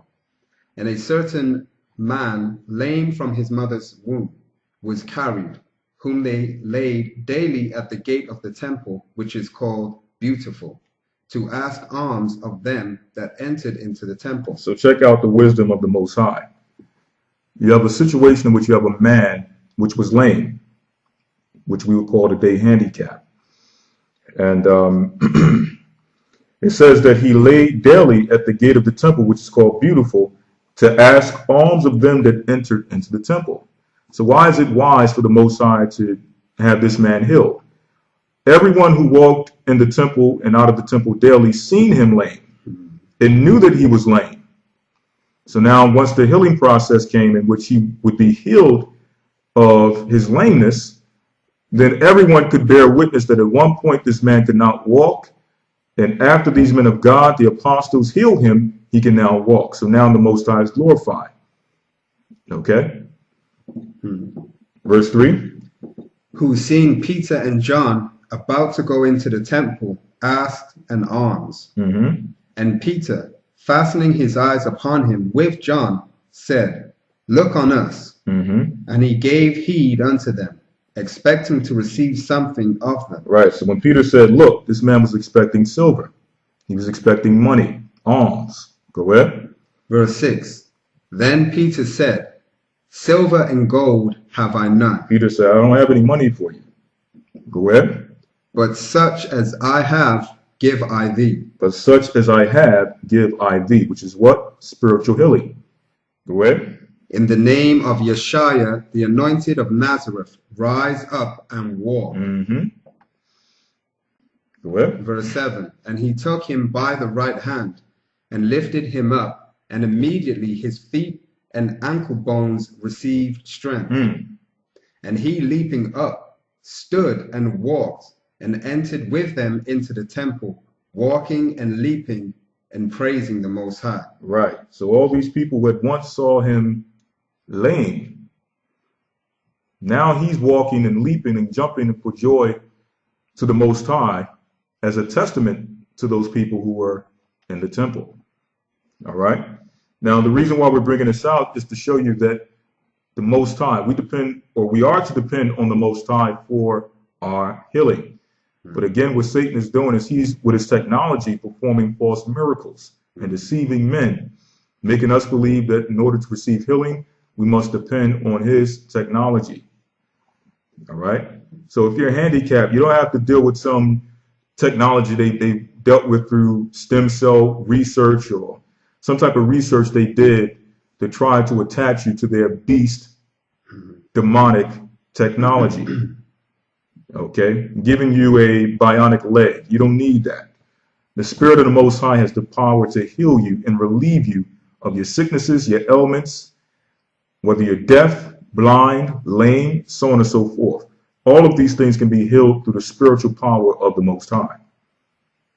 And it seems like we're preaching to the choir. All of us know this and understand this, but you have to understand that the time we're going into, when all of these things are no longer available and people are in dire straits and dire situations, there's no telling what people will do in order to receive immediate results and immediate relief. So a person who's sitting amongst us and believes that the Most High has the power of healing, and they fall into a situation in which either themselves or someone they love needs immediate healing, then opposed to waiting for the Most High, they'll say, man, forget it. I've been praying, I've been hoping, I've been wishing, and nothing has happened. Let me go down to Satan and one of his scientists. Let me get the beast technology and everything it has to offer. Whether it be a new leg, a new hand, a new this, a new that, right? This is what happens when people fall into uncomfortable, dire, stressful situations. So we have to always keep these things in mind. And when these things do take place, because they will, remember this lesson as we're telling it to you. All right. Allow this thing to come into your mind and know the judgment for accepting this technology, which is eternal hell. And even before the Most High brings the judgment, you're going to be going through so much pain and hell in your living existence that you're going to wish you didn't take it anyway. Okay. Organs failing, things not working right. You got a horrible disease in you. Bird flu, swine flu, whatever they let loose on the people. And instead of you being able to be healed, because you got this so-called nanotechnology, which is supposed to fight off the disease and help you live longer, you now have to deal with all the stress of that sickness and the pain of it, to the point you're going to wish that you can die and will not be able. Okay? You're going to cry and say, God, allow the rocks and the mountains to fall upon us. Okay? Because you're going to be in so much dreadful pain. But again, remember this lesson in those future situations, because they will be presented before you. Revelations 13:7. And we're coming to a close. We want to have a few more before we close out. And it was given unto him to make war with the saints and to overcome them. And power was given him over all kindreds and tongues and nations. You see that? Again, everyone, and we mean everyone, will be put in a position in which they will be forced to bow down to the serpent, to Satan. And for a lot of people, it's not going to be forced. For some people, it's going to be voluntary, because they're going to see that this technology and what he's bringing forth can, quote unquote, embedded their lives. It has something to offer for them. So through either force or people who will voluntarily accept these things, you will all have your opportunity and your chance to submit to Satan's global plan and agenda. All right. So it says, it was given unto him to make war with the saints and to overcome them, And power was given him over all kindreds and tongues and nations. Go ahead. And all that dwell upon the earth shall worship him. And all that dwell upon the earth shall worship him. They dropped that in that new series, Childhood's End.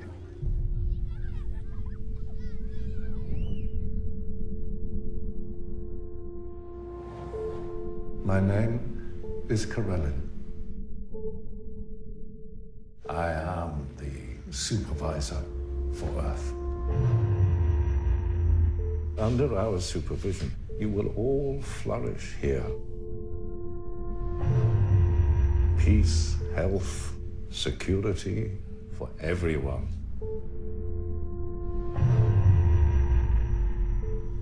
Why are you here?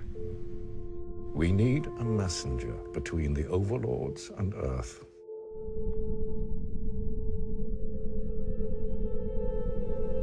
What are you thinking? I'm thinking I want to see who I'm talking to.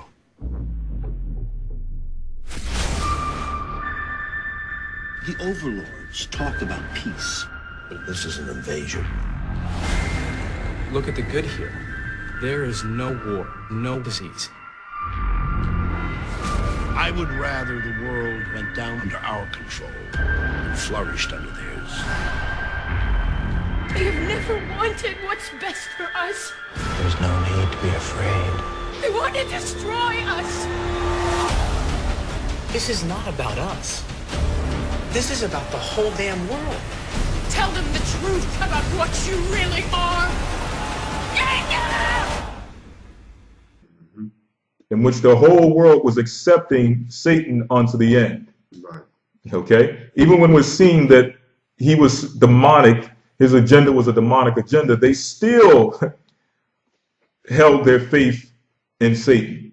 Right. Okay?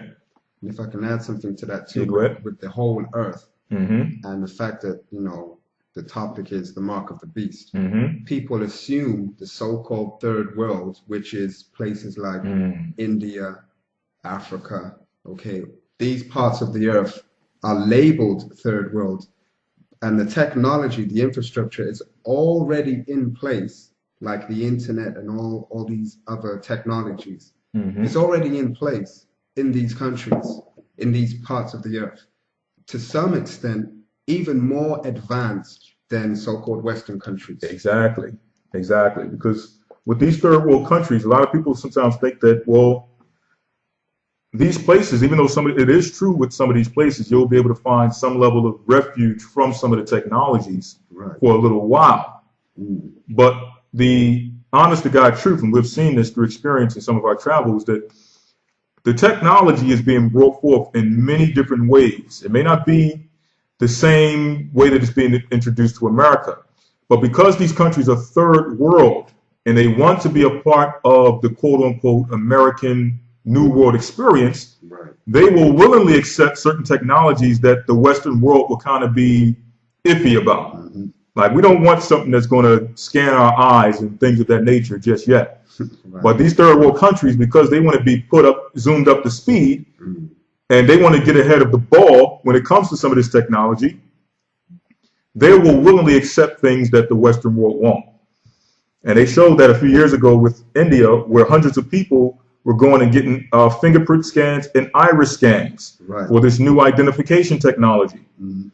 Okay, in Africa and these other places, they're putting technology in place that you wouldn't believe exists. Right, like Nigeria, they don't have individual bank cards anymore. You get a national government ID card with biometrics. Then you go to your bank with your card and you link your account to the card. So for now, okay, for those who are in Nigeria, just to clarify, that isn't the mark of the beast, but it's that stepping stone leading to the mark of the beast, where everything is moving into one account. Banking and identification. Exactly. And again, we've seen this in our travels, how they're using this technology on many different levels in these so-called developing countries. Right. Going back here to Revelations 13 and 8, Right. And all that dwell upon the earth shall worship him, whose names.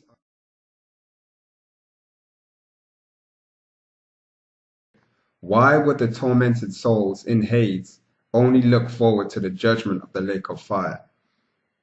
Let's get the scriptures on it. Let's go to the book of Revelations, chapter 20.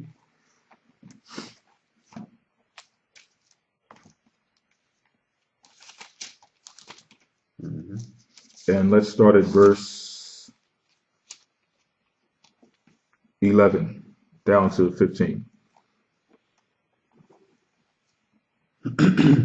And I saw a great white throne, and him that sat on it, from whose face the earth and the heaven fled away. And there was found no place for them. And I saw the dead, small and great, stand before the Most High. And the books were opened. And another book was opened, which is the book of life. And the dead were judged out of those things which were written in the books, according to their works. So the dead, this is now going in fact, let's start up a little bit further, where it speaks about the blessed are those who verse 6. Yes, blessed and yes, that's it. Verse 6. Revelations chapter 20, verse 6. Blessed and holy is he that have part in the first resurrection. On such the second death have no power. So it says, blessed and holy is he that have part in the first resurrection, because why? On such the second death have no power. The question is, what is the second death? The second death is what we were just reading in beginning in verse 11. So let's jump back down to verse 12. Verse 12. And I saw the dead, small and great, stand before the Most High, and the books were opened. And the books were opened. Go ahead. And another book was opened, which is the book of life. And another book was opened, which was the book of life. Go ahead. And the dead were judged out of those things which were written in the books. So the dead were written or judged based on those things which were written in the books. These are people who did not make it on the first trip. Okay? Go ahead. According to their works. And the sea gave up the dead which were in it. And the sea gave up the dead which were in it. Go ahead. And death and hell delivered up the dead which were in them. And they were judged every man according to their works. And they were judged every man according to their works. Go ahead. And death and hell were cast into the lake of fire. This is the second death. This is the second death. Go ahead. Verse 15. And whosoever was not found written in the book of life was cast into the lake of fire. So whosoever was not found of that demographic, was not written in the book of life, was cast into the lake of fire. So when all are given up for judgment, when you're judged out of those books, if you don't meet the requirement, you will be cast into the lake of fire. Okay? All those who are judged out of those books, if they're not found in the book of life, in that second judgment, they will be cast into the lake of fire. All right?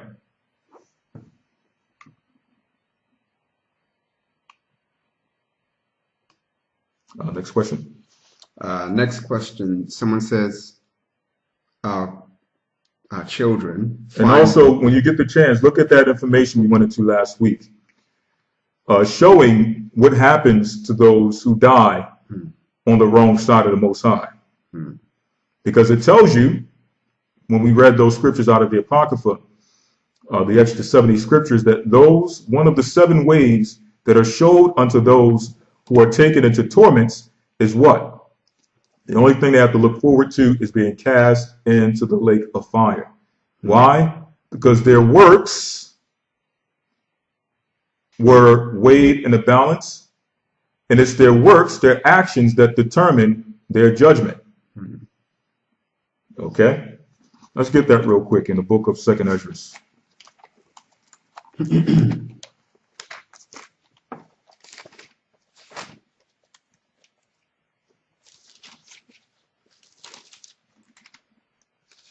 Second Ezra, I believe, 15.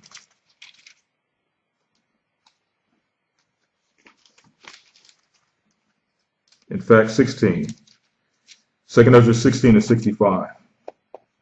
And when your sins are brought forth, ye shall be ashamed before men, and your own sins shall be your accusers in that day. Right. Your own sins shall be your accusers in that day. So what will happen in that great day of judgment is that your sins will be your accuser.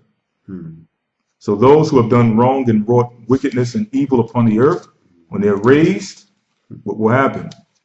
They will know exactly why they went into torment and why they will be cast into everlasting damnation. Why? Because their sins will be their accusers. Verse 66. Verse 66. For what will ye do?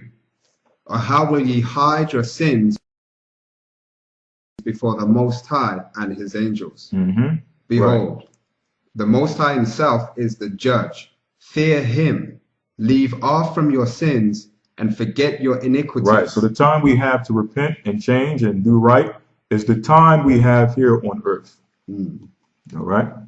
So this is why those who are raised in that second death have little to no shot of getting into the kingdom. Okay. You have something? Just one more. Still in Second Esdras 9 and 13. And therefore be thou not curious how the ungodly shall be punished, and when, but inquire how the righteous shall be saved, whose the world is, and for whom the world is created. Right. So this is our key focus, how the righteous shall be saved, and not how the wicked shall be judged. All right. So moving on to Kota Joka. Salakia, if I'm not pronouncing that correctly. It says our kids, I'm going to say our children, find these videos hard to follow. Would it be possible to do some generic classes to explain Bible stories such as Jonah and the Whale, Wars of Jericho, Noah, etc.? It would be a good pathway for children to learn Bible stories with their correct breakdown to wider. Right. And we have for a long time have been thinking about some form of children's academy. That may possibly happen in the, I guess you would say, the unforeseeable future. We don't want to put anything out there and get people's hopes up, you know. So, but it is something we have been looking for, in which we can bring the information, which is a little bit more suitable for children. But a lot of the learning that children will receive will begin at home. So what you can do is you can create little lessons for your children, little presentations, and things of that nature that will be educational, but at the same time, some form of entertainment for the children, in which they can learn the Bible and, you know, link in with it at the same time. You know, I guess you would say, you can keep their attention the same time you're teaching them the Bible.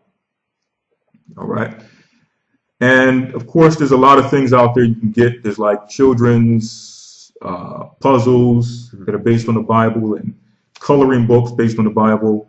But a lot of it has like the false images and a lot of, you know, false Christian connotations, idols and things of that nature that may be not suitable if you're trying to raise your child the right way. But there are little things that are good that you can go into and try to get for your children. But if all fails, these are things that starts at home with the family, making lessons and things of that nature for the children to get them acclimated with the Bible. Someone said, why do we have to wait 3 months to be baptized? Is this what the disciples did when they baptized? I tune into Sabbath classes every week. I attend academy. I bought multiple calendars and donated. I recently had a newborn baby that cries often, and it is difficult to make it to the church every week. Where's the love in that? Haven't you guys baptized people and they still gone astray? Yeshua knew he was going to. Okay, and that's a very good question, and we do understand your concern. Okay, and of course, I don't know if you understand, but there are certain scenarios in which, in a case-by-case situation, we do take in consideration some of the things that people go through. And we process that, or we add that into the process, and we have that in mind when it comes to baptizing individuals. Okay? But the reason why we put a process in place to make sure that people learn amongst us for at least 3 months is not to suppress people and keep people from being baptized. All right? Let's get Hebrews, the 13th chapter.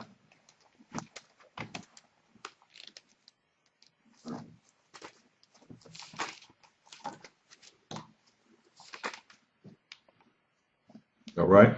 The overall mission of this church is not just to put people in the water and just leave them be. For every person we put in the water, we want to try to ensure that we are able to build them and maintain them and help them, give them the keys of salvation so that they can walk into the kingdom of heaven. That's the overall mission of a shepherd and a bishop, to give people the keys to salvation and help them walk into the kingdom of heaven and be found right in the day of judgment. Okay? And again, we don't have problems with baptizing people. We've baptized many people in a situation in which we haven't had much time to spend with them. But at the same time, based on certain experiences that we've had in the past, we've had to make sure we put in an organized process to make sure we at least know the people we place in the water. Right. Okay? Hebrews 13 and verse 17. Obey them that have the rule over you, and submit yourselves, for they watch for your souls, as they that must give account, that they may do it with joy, and not with grief, for that is unprofitable for you. Right. So everyone who we're placed in a shepherding position with, we become responsible for the souls of these people. So that if we cause someone to stumble or we do something that doesn't prepare people properly for the kingdom of heaven, the Most High can pull that up against us in the day of judgment. So there's a lot that comes into factor when we're dealing with placing people in the water. All right. It's not as just baptizing you and say, go ahead about your business. It's baptizing you and making sure that we try to keep you in the fold, keep you in the body, make sure you have what you need in order to be found right in the day of judgment. Okay.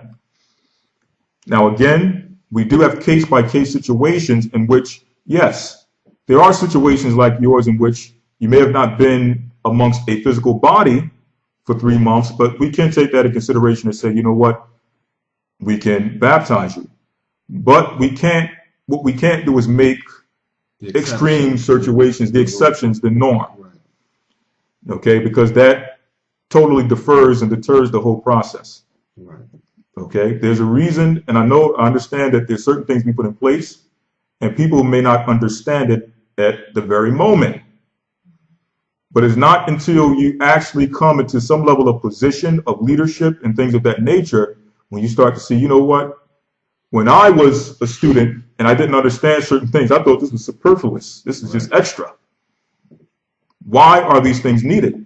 But when you're now dealing with a multitude of people, thousands upon thousands of people, and dealing with people's issues, people's problems, and now you're trying to work with people and be patient and deal with all these different things that come with leadership. Okay, as well as a leader having to deal with your own salvation. You got to work out your own salvation. Because we're leaders, don't mean we have a guaranteed entrance into the kingdom. We have to work out our own salvation in the midst of trying to prepare brothers and sisters for salvation. So we have to do everything possible in our power to make sure that not only do we make it a process which is beneficial for you as a student, as a member of the body, but also for us who are in leadership. Okay. The next one. Shalom, Elder. What you teaching me and my family are going through, because most of them are not in this truth. They believe that medicine technology can save my mom. She's in the hospital. They tell her to get a dialysis, and blood transfusion due to her kidney failure. My mom believed on the Most High, so she refused it, and the family is upset about it. Okay. Next one says, can you explain how does the Spirit beareth witness in Romans 8:16? Let's get Romans 8:16.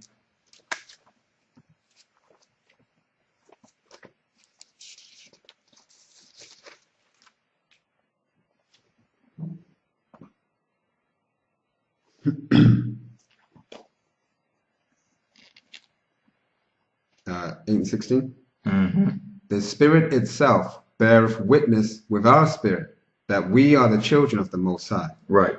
In order to understand this, you have to read the book of Romans, really the whole chapter 8, and going back a few chapters to understand what Paul is speaking about concerning the Spirit. Let's start at verse 2. Romans 8 and verse 2. In fact, verse 1. Romans 8 and 1. There is therefore now no condemnation to them which are in Christ Yeshua, who walk not after the flesh, but after the Spirit. So now this is dealing with those who walk after the Spirit, not those who walk after the flesh. Go ahead. For the law of the Spirit of life is in Christ Yeshua, have made me free from the law of sin and death. So the law of the Spirit and life in Christ have made us free from the law of sin and death. Go ahead. For what the law could not do, in that it was weak through the flesh, the Most High sending his own Son in the likeness of sinful flesh, and for sin, condemned sin in the flesh. Right. So what the law could not do, what was it that the law could not do? It could not redeem us from our sins unto death. Okay. We as Israel began dealing with sins that were unto death. And according to the law, you cannot be redeemed for those things. You were to be put to death. So for what the law could not do, which is redeem us unto everlasting life, the Most High sent forth his only begotten Son in the likeness of sinful flesh, and for sin condemned sin in the flesh. Okay, so he condemned sin, which allowed us to receive a new chance in repentance before the Father. So now even those things we did that were unto death, we can repent for. Okay. Verse 4. That the righteousness of the law might be fulfilled in us. So that the righteousness of the law can be fulfilled in us. Who walk not after the flesh, but after the Spirit. Who walk not after the flesh, but after the Spirit. So only those who walk in the Spirit can fulfill the righteousness of the law, which is described in the book of Galatians, the 5th chapter, which are the fruits of the Spirit. Now jumping over to verse 5, let's see, 13 to be good. Romans chapter 8, verse 13. For if ye live after the flesh, ye shall die. But if ye through the Spirit do mortify the deeds of the body, ye shall live. For as many as are led by the Spirit of the Most High, they are the sons of the Most High. So as many as are led by the Spirit of God, meaning the Holy Spirit, they are the sons of God. So it's not just enough to be an Israelite. You must be an Israelite that's led by the Spirit of God, the Holy Spirit, as Christ was, as the apostles were. Go ahead. Verse 15.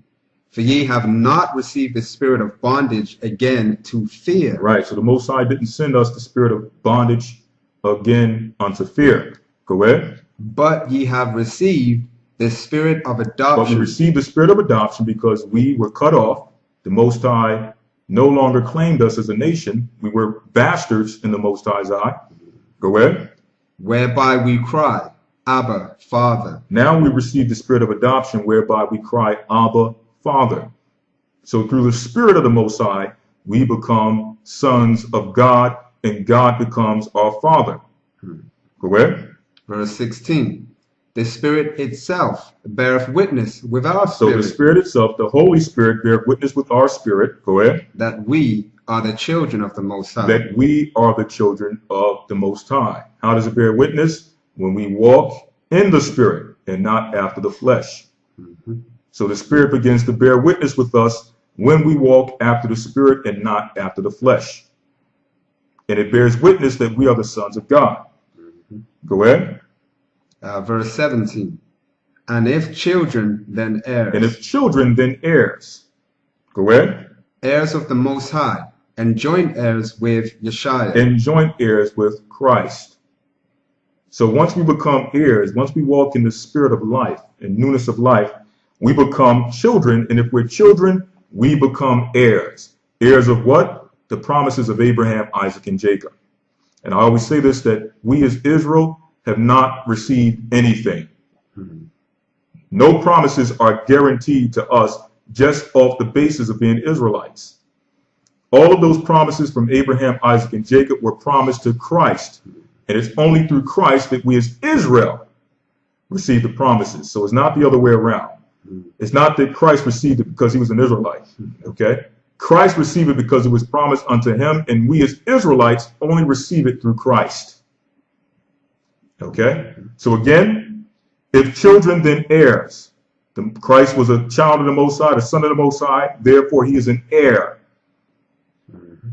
And joint heirs with Christ. Why? Because Christ is the only one who received those promises, and those who he have guaranteed the promises to, such as the apostles. When the Son of Man shall come again in the regeneration, you shall sit upon 12 thrones of God, judging the 12 tribes of Israel.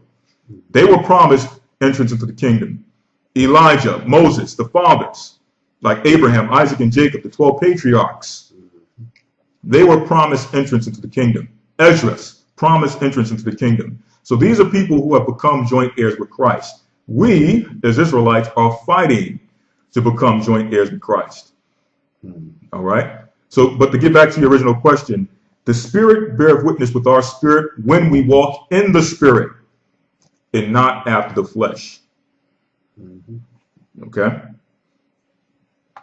And there's more. When you get the chance, please read the book of Romans, mainly the whole 8th chapter, and it'll clear up some of that understanding. Okay? We'll take a few more questions.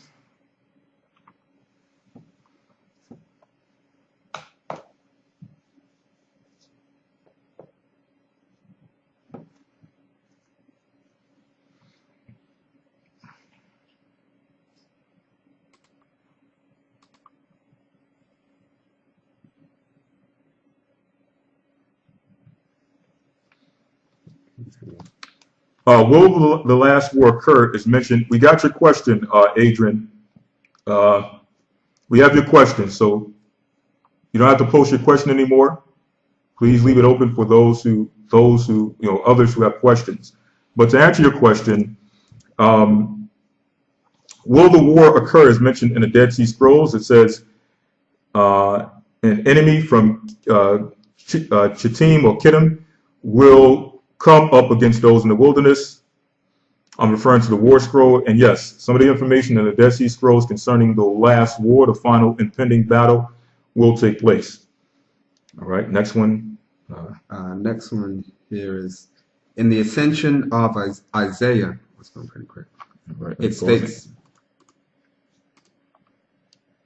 in the Ascension of Isaiah, it states that Christ was crucified before the Sabbath. Is this correct? And the Ascension of Isaiah says Christ was crucified before the Sabbath. Is this correct? And there's two things. All right. Number one, when it comes to some of these records, again, we let brothers and sisters know that even though there is some good information in some of these records, you cannot go upon everything that is found in these records. Now, to ask the question is as to whether Christ was crucified on the Sabbath or not, the answer is yes. He was crucified on the Sabbath, the Passover. Okay?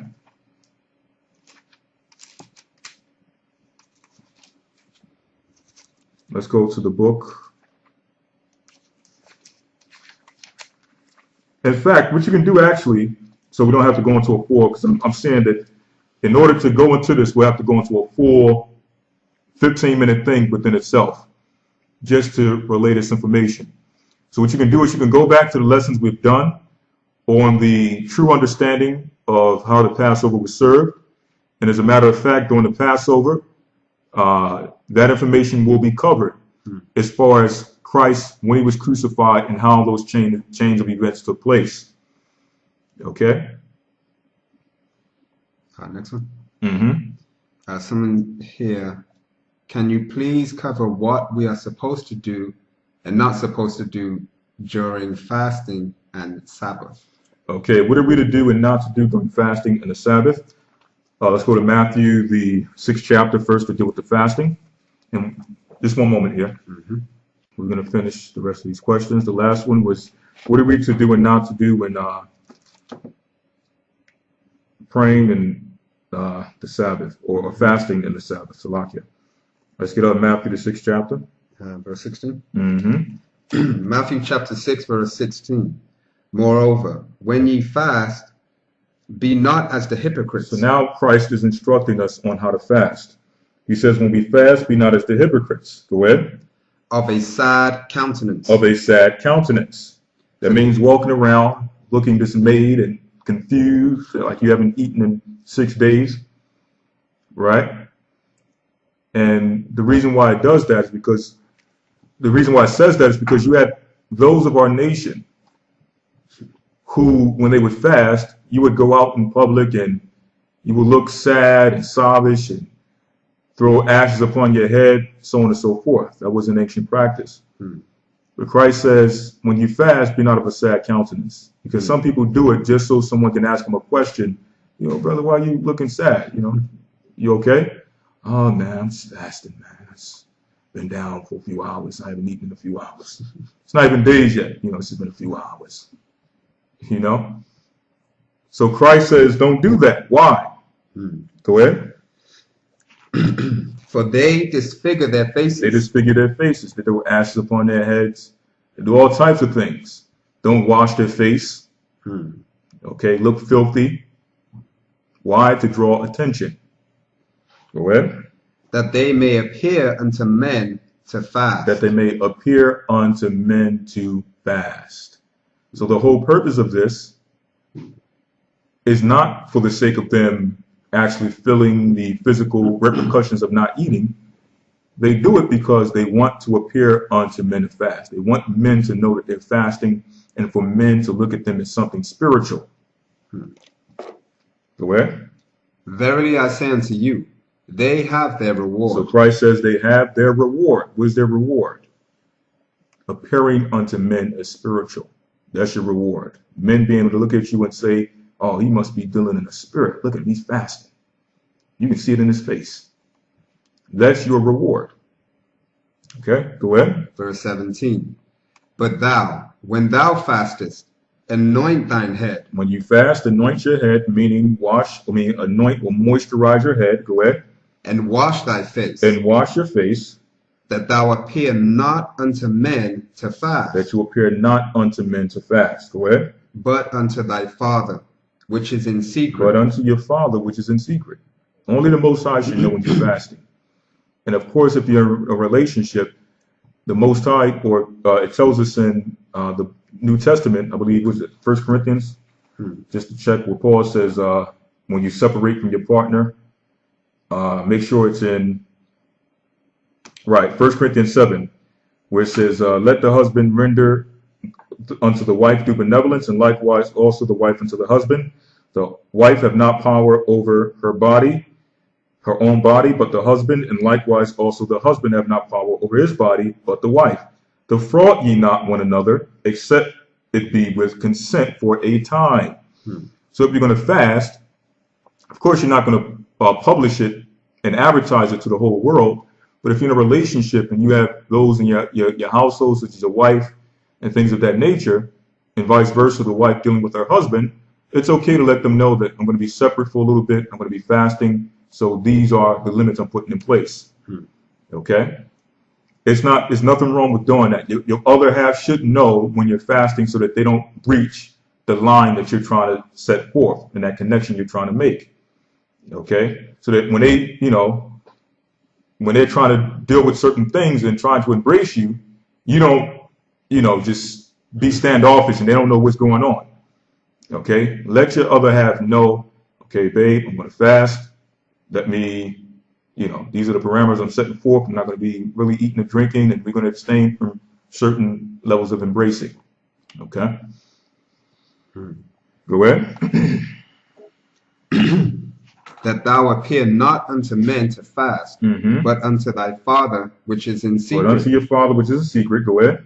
And thy Father which seeth in secret shall reward thee openly. Right, so the reward for fasting will be given to you openly if you do it in secret. So that's a level of what you're supposed to do when fasting. All right. Now, some people ask us, how long should I fast? What should I do on my fast? That's between you and the Most High.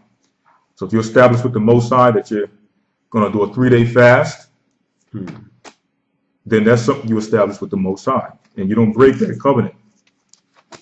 Okay, if you're going to fulfill it, if you're going to say it, fulfill it. And then you have to know what you're fasting for. Are you fasting for revelation? Are you fasting to clean your body out spiritually? You have to know why you're fasting. Because you can fast for those 3 days and still be dealing with issues you're trying to cleanse. Okay? So you have to set in your mind that, okay, I'm going to fast for this period, three days. I'm going to come off, do another 3 days, another 2 days, whatever the case may be. You have to know what you're fasting for. Okay? When it comes to the Sabbath, let's get Isaiah, the Sabbath tonight. 58, okay? And then we'll get what Christ mentioned as far as doing good on the Sabbath. Is it 58? Let me see. Yeah.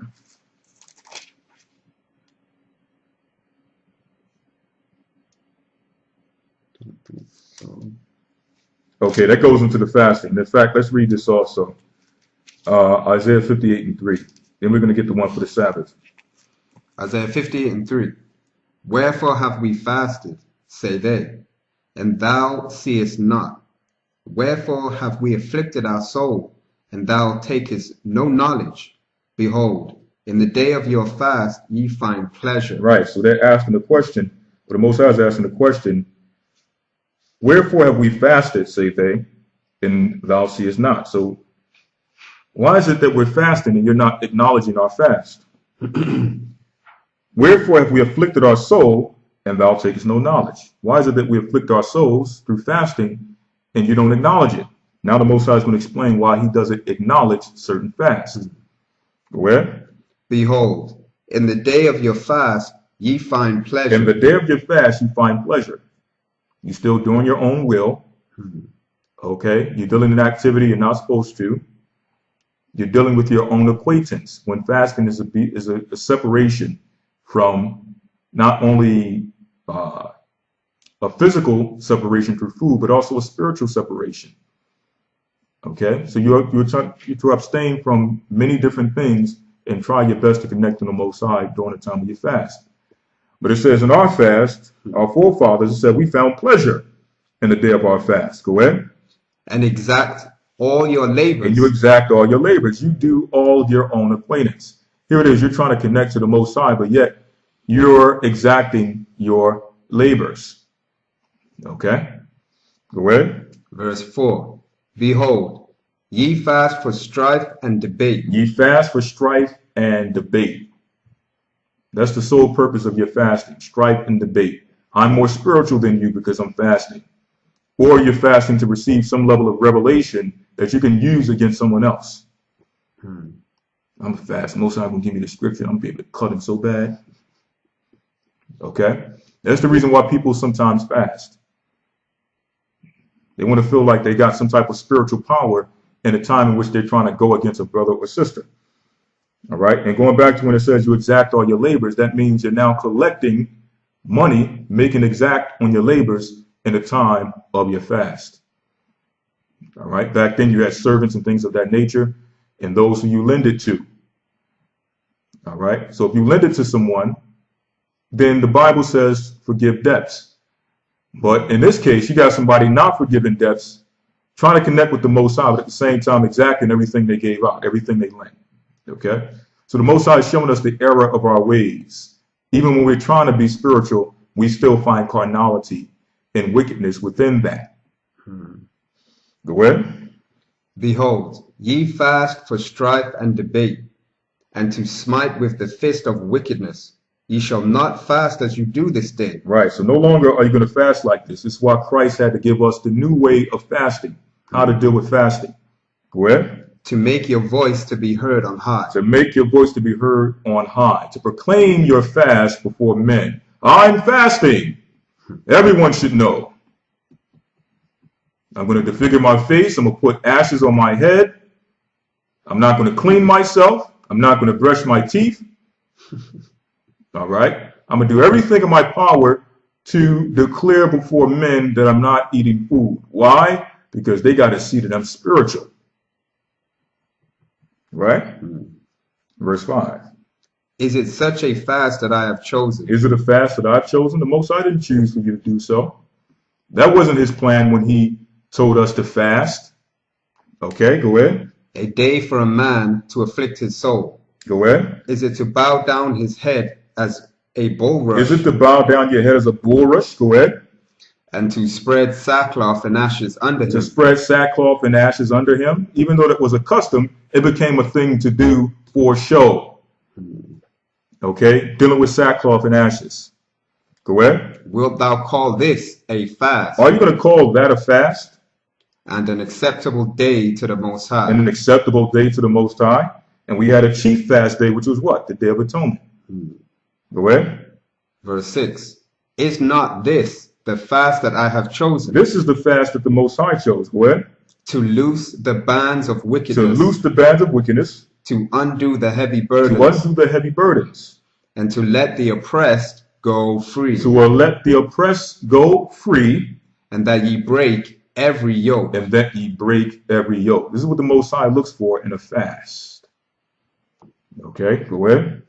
It is not to deal thy bread to the hungry. Is it not to deal your bread to the hungry? Go ahead. And that thou bring the poor that are cast out to thy house. When thou seest the naked, that thou cover him. And that thou hide not thyself from thine own flesh. Right. So part of that spiritual disconnection and that physical disconnection to a degree is also having a disconnection to your own, for your own life and your own pleasure and your own, what you consider to be your valuables. Okay? Those things are also to be released through a fast. You're trying to release spirits. You're trying to release physical desires, but at the same time, you also want to try to release those attachments you have to this physical realm. All right? Giving away your bread. Giving away clothing to those who are in need.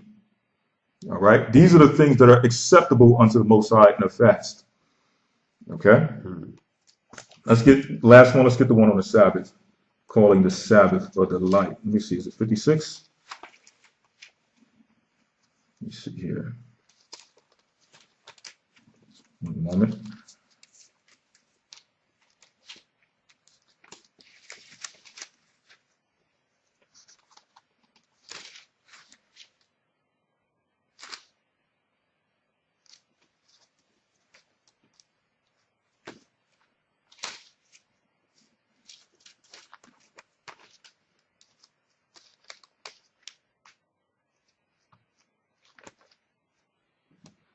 All right, let me see if I can find this here.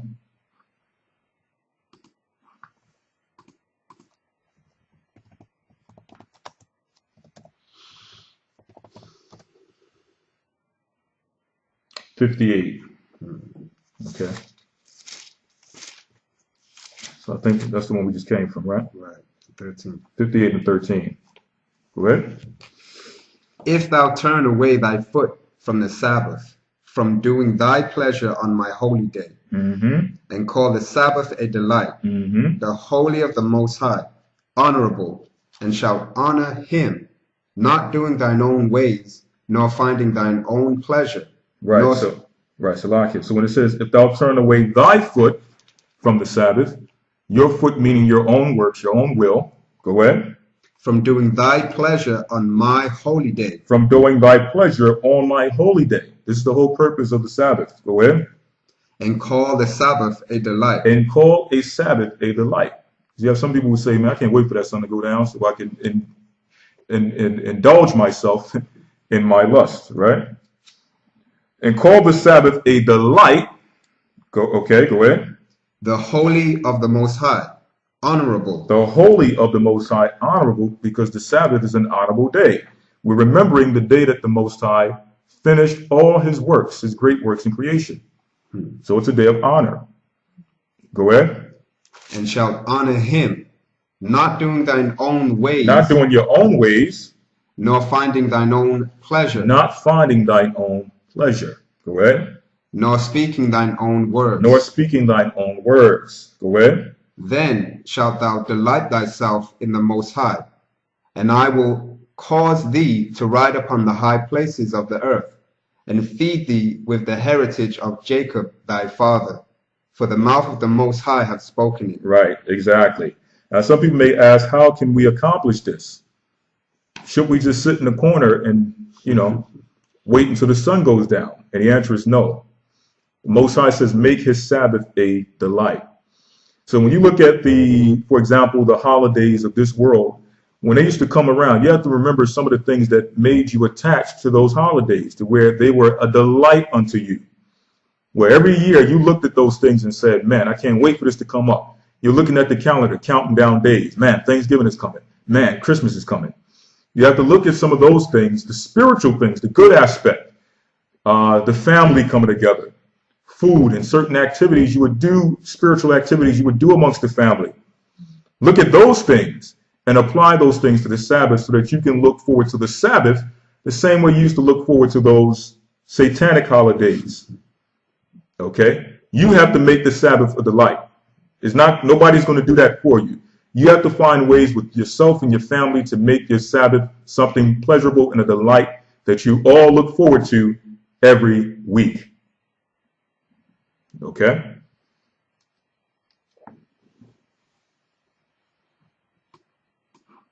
And of course, it is to be kept in the form of spiritual activity. Right. Okay?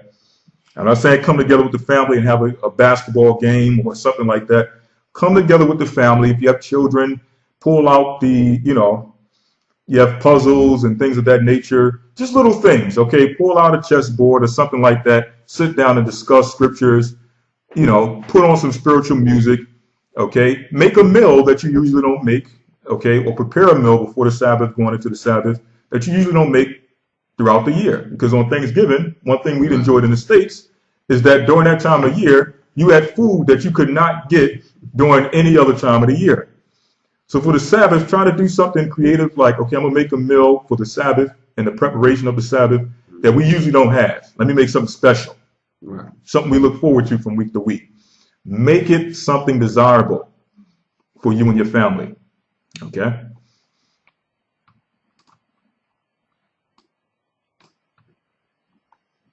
Okay.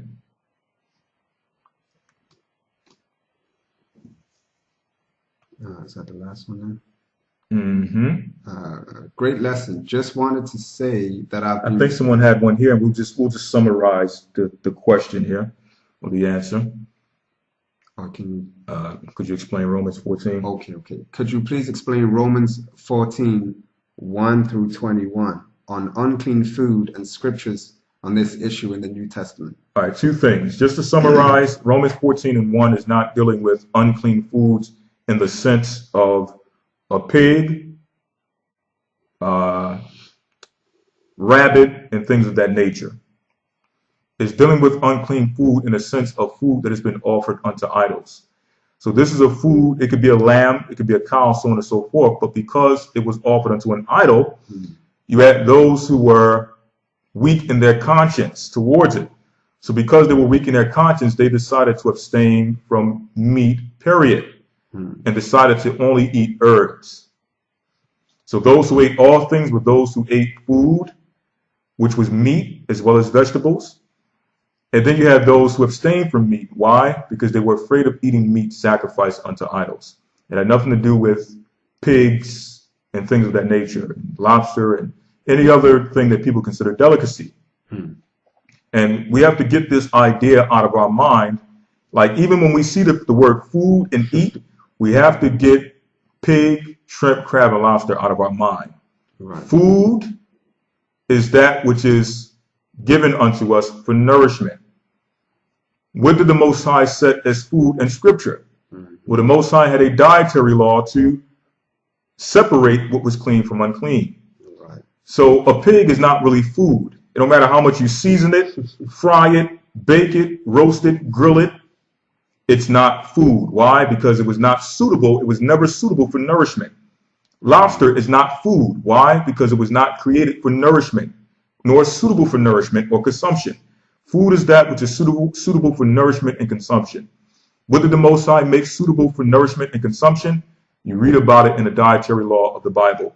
Anything outside of that, regardless of how much of a delicacy it is not food. Okay? So I say that to say that when you think of food, get those things out of your mind. They're not food. They're abominations. Lamb is food. Vegetables is food. Beef, food. Okay? Goat, food. Pig, abomination. All right?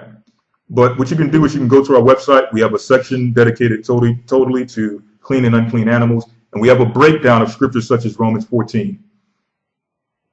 So that we don't have to go through the whole breakdown. Okay? Last but not least.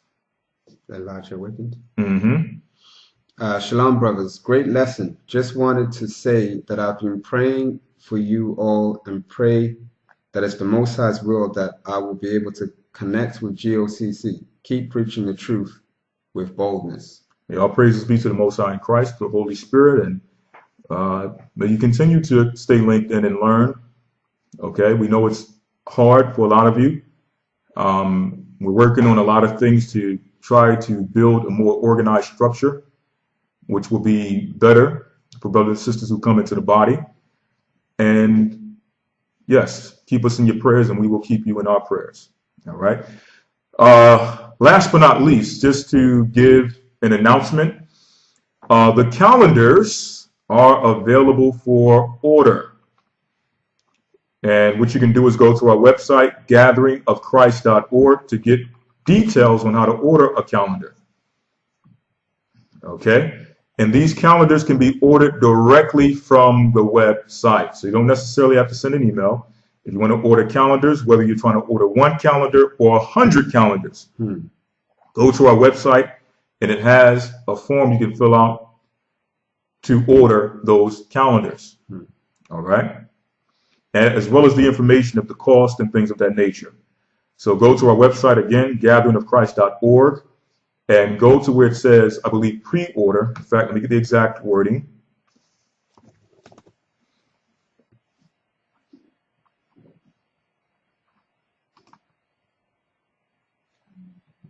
Okay, calendar shop. Okay, I'm gonna put the link in the chat so you all can see it. Calendar shop.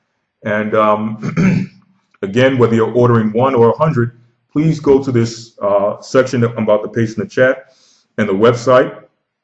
All right, there we go.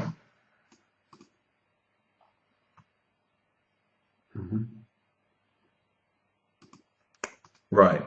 So it's gathering of. I'm gonna type it in, right?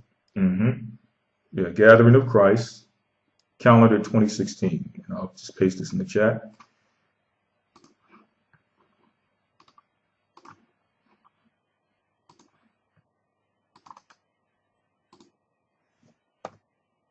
So that's the place where you can order your calendars from the website. And again, I mean, this thing is aesthetically pleasing. It's beautiful to the eyes. It's something you really will enjoy. And on top of that, we'll provide you the true information as far as the holy days and when they are to be celebrated, which is a very important thing. Okay, so please look into ordering one of these calendars.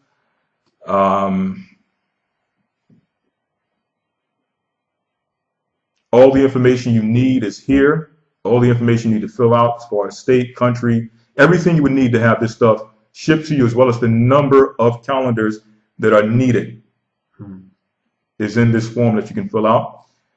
And with this, we're going to kick off so-called 2016, 2017 the right way. Okay. So with that, I'm going to say bless you all and shalom.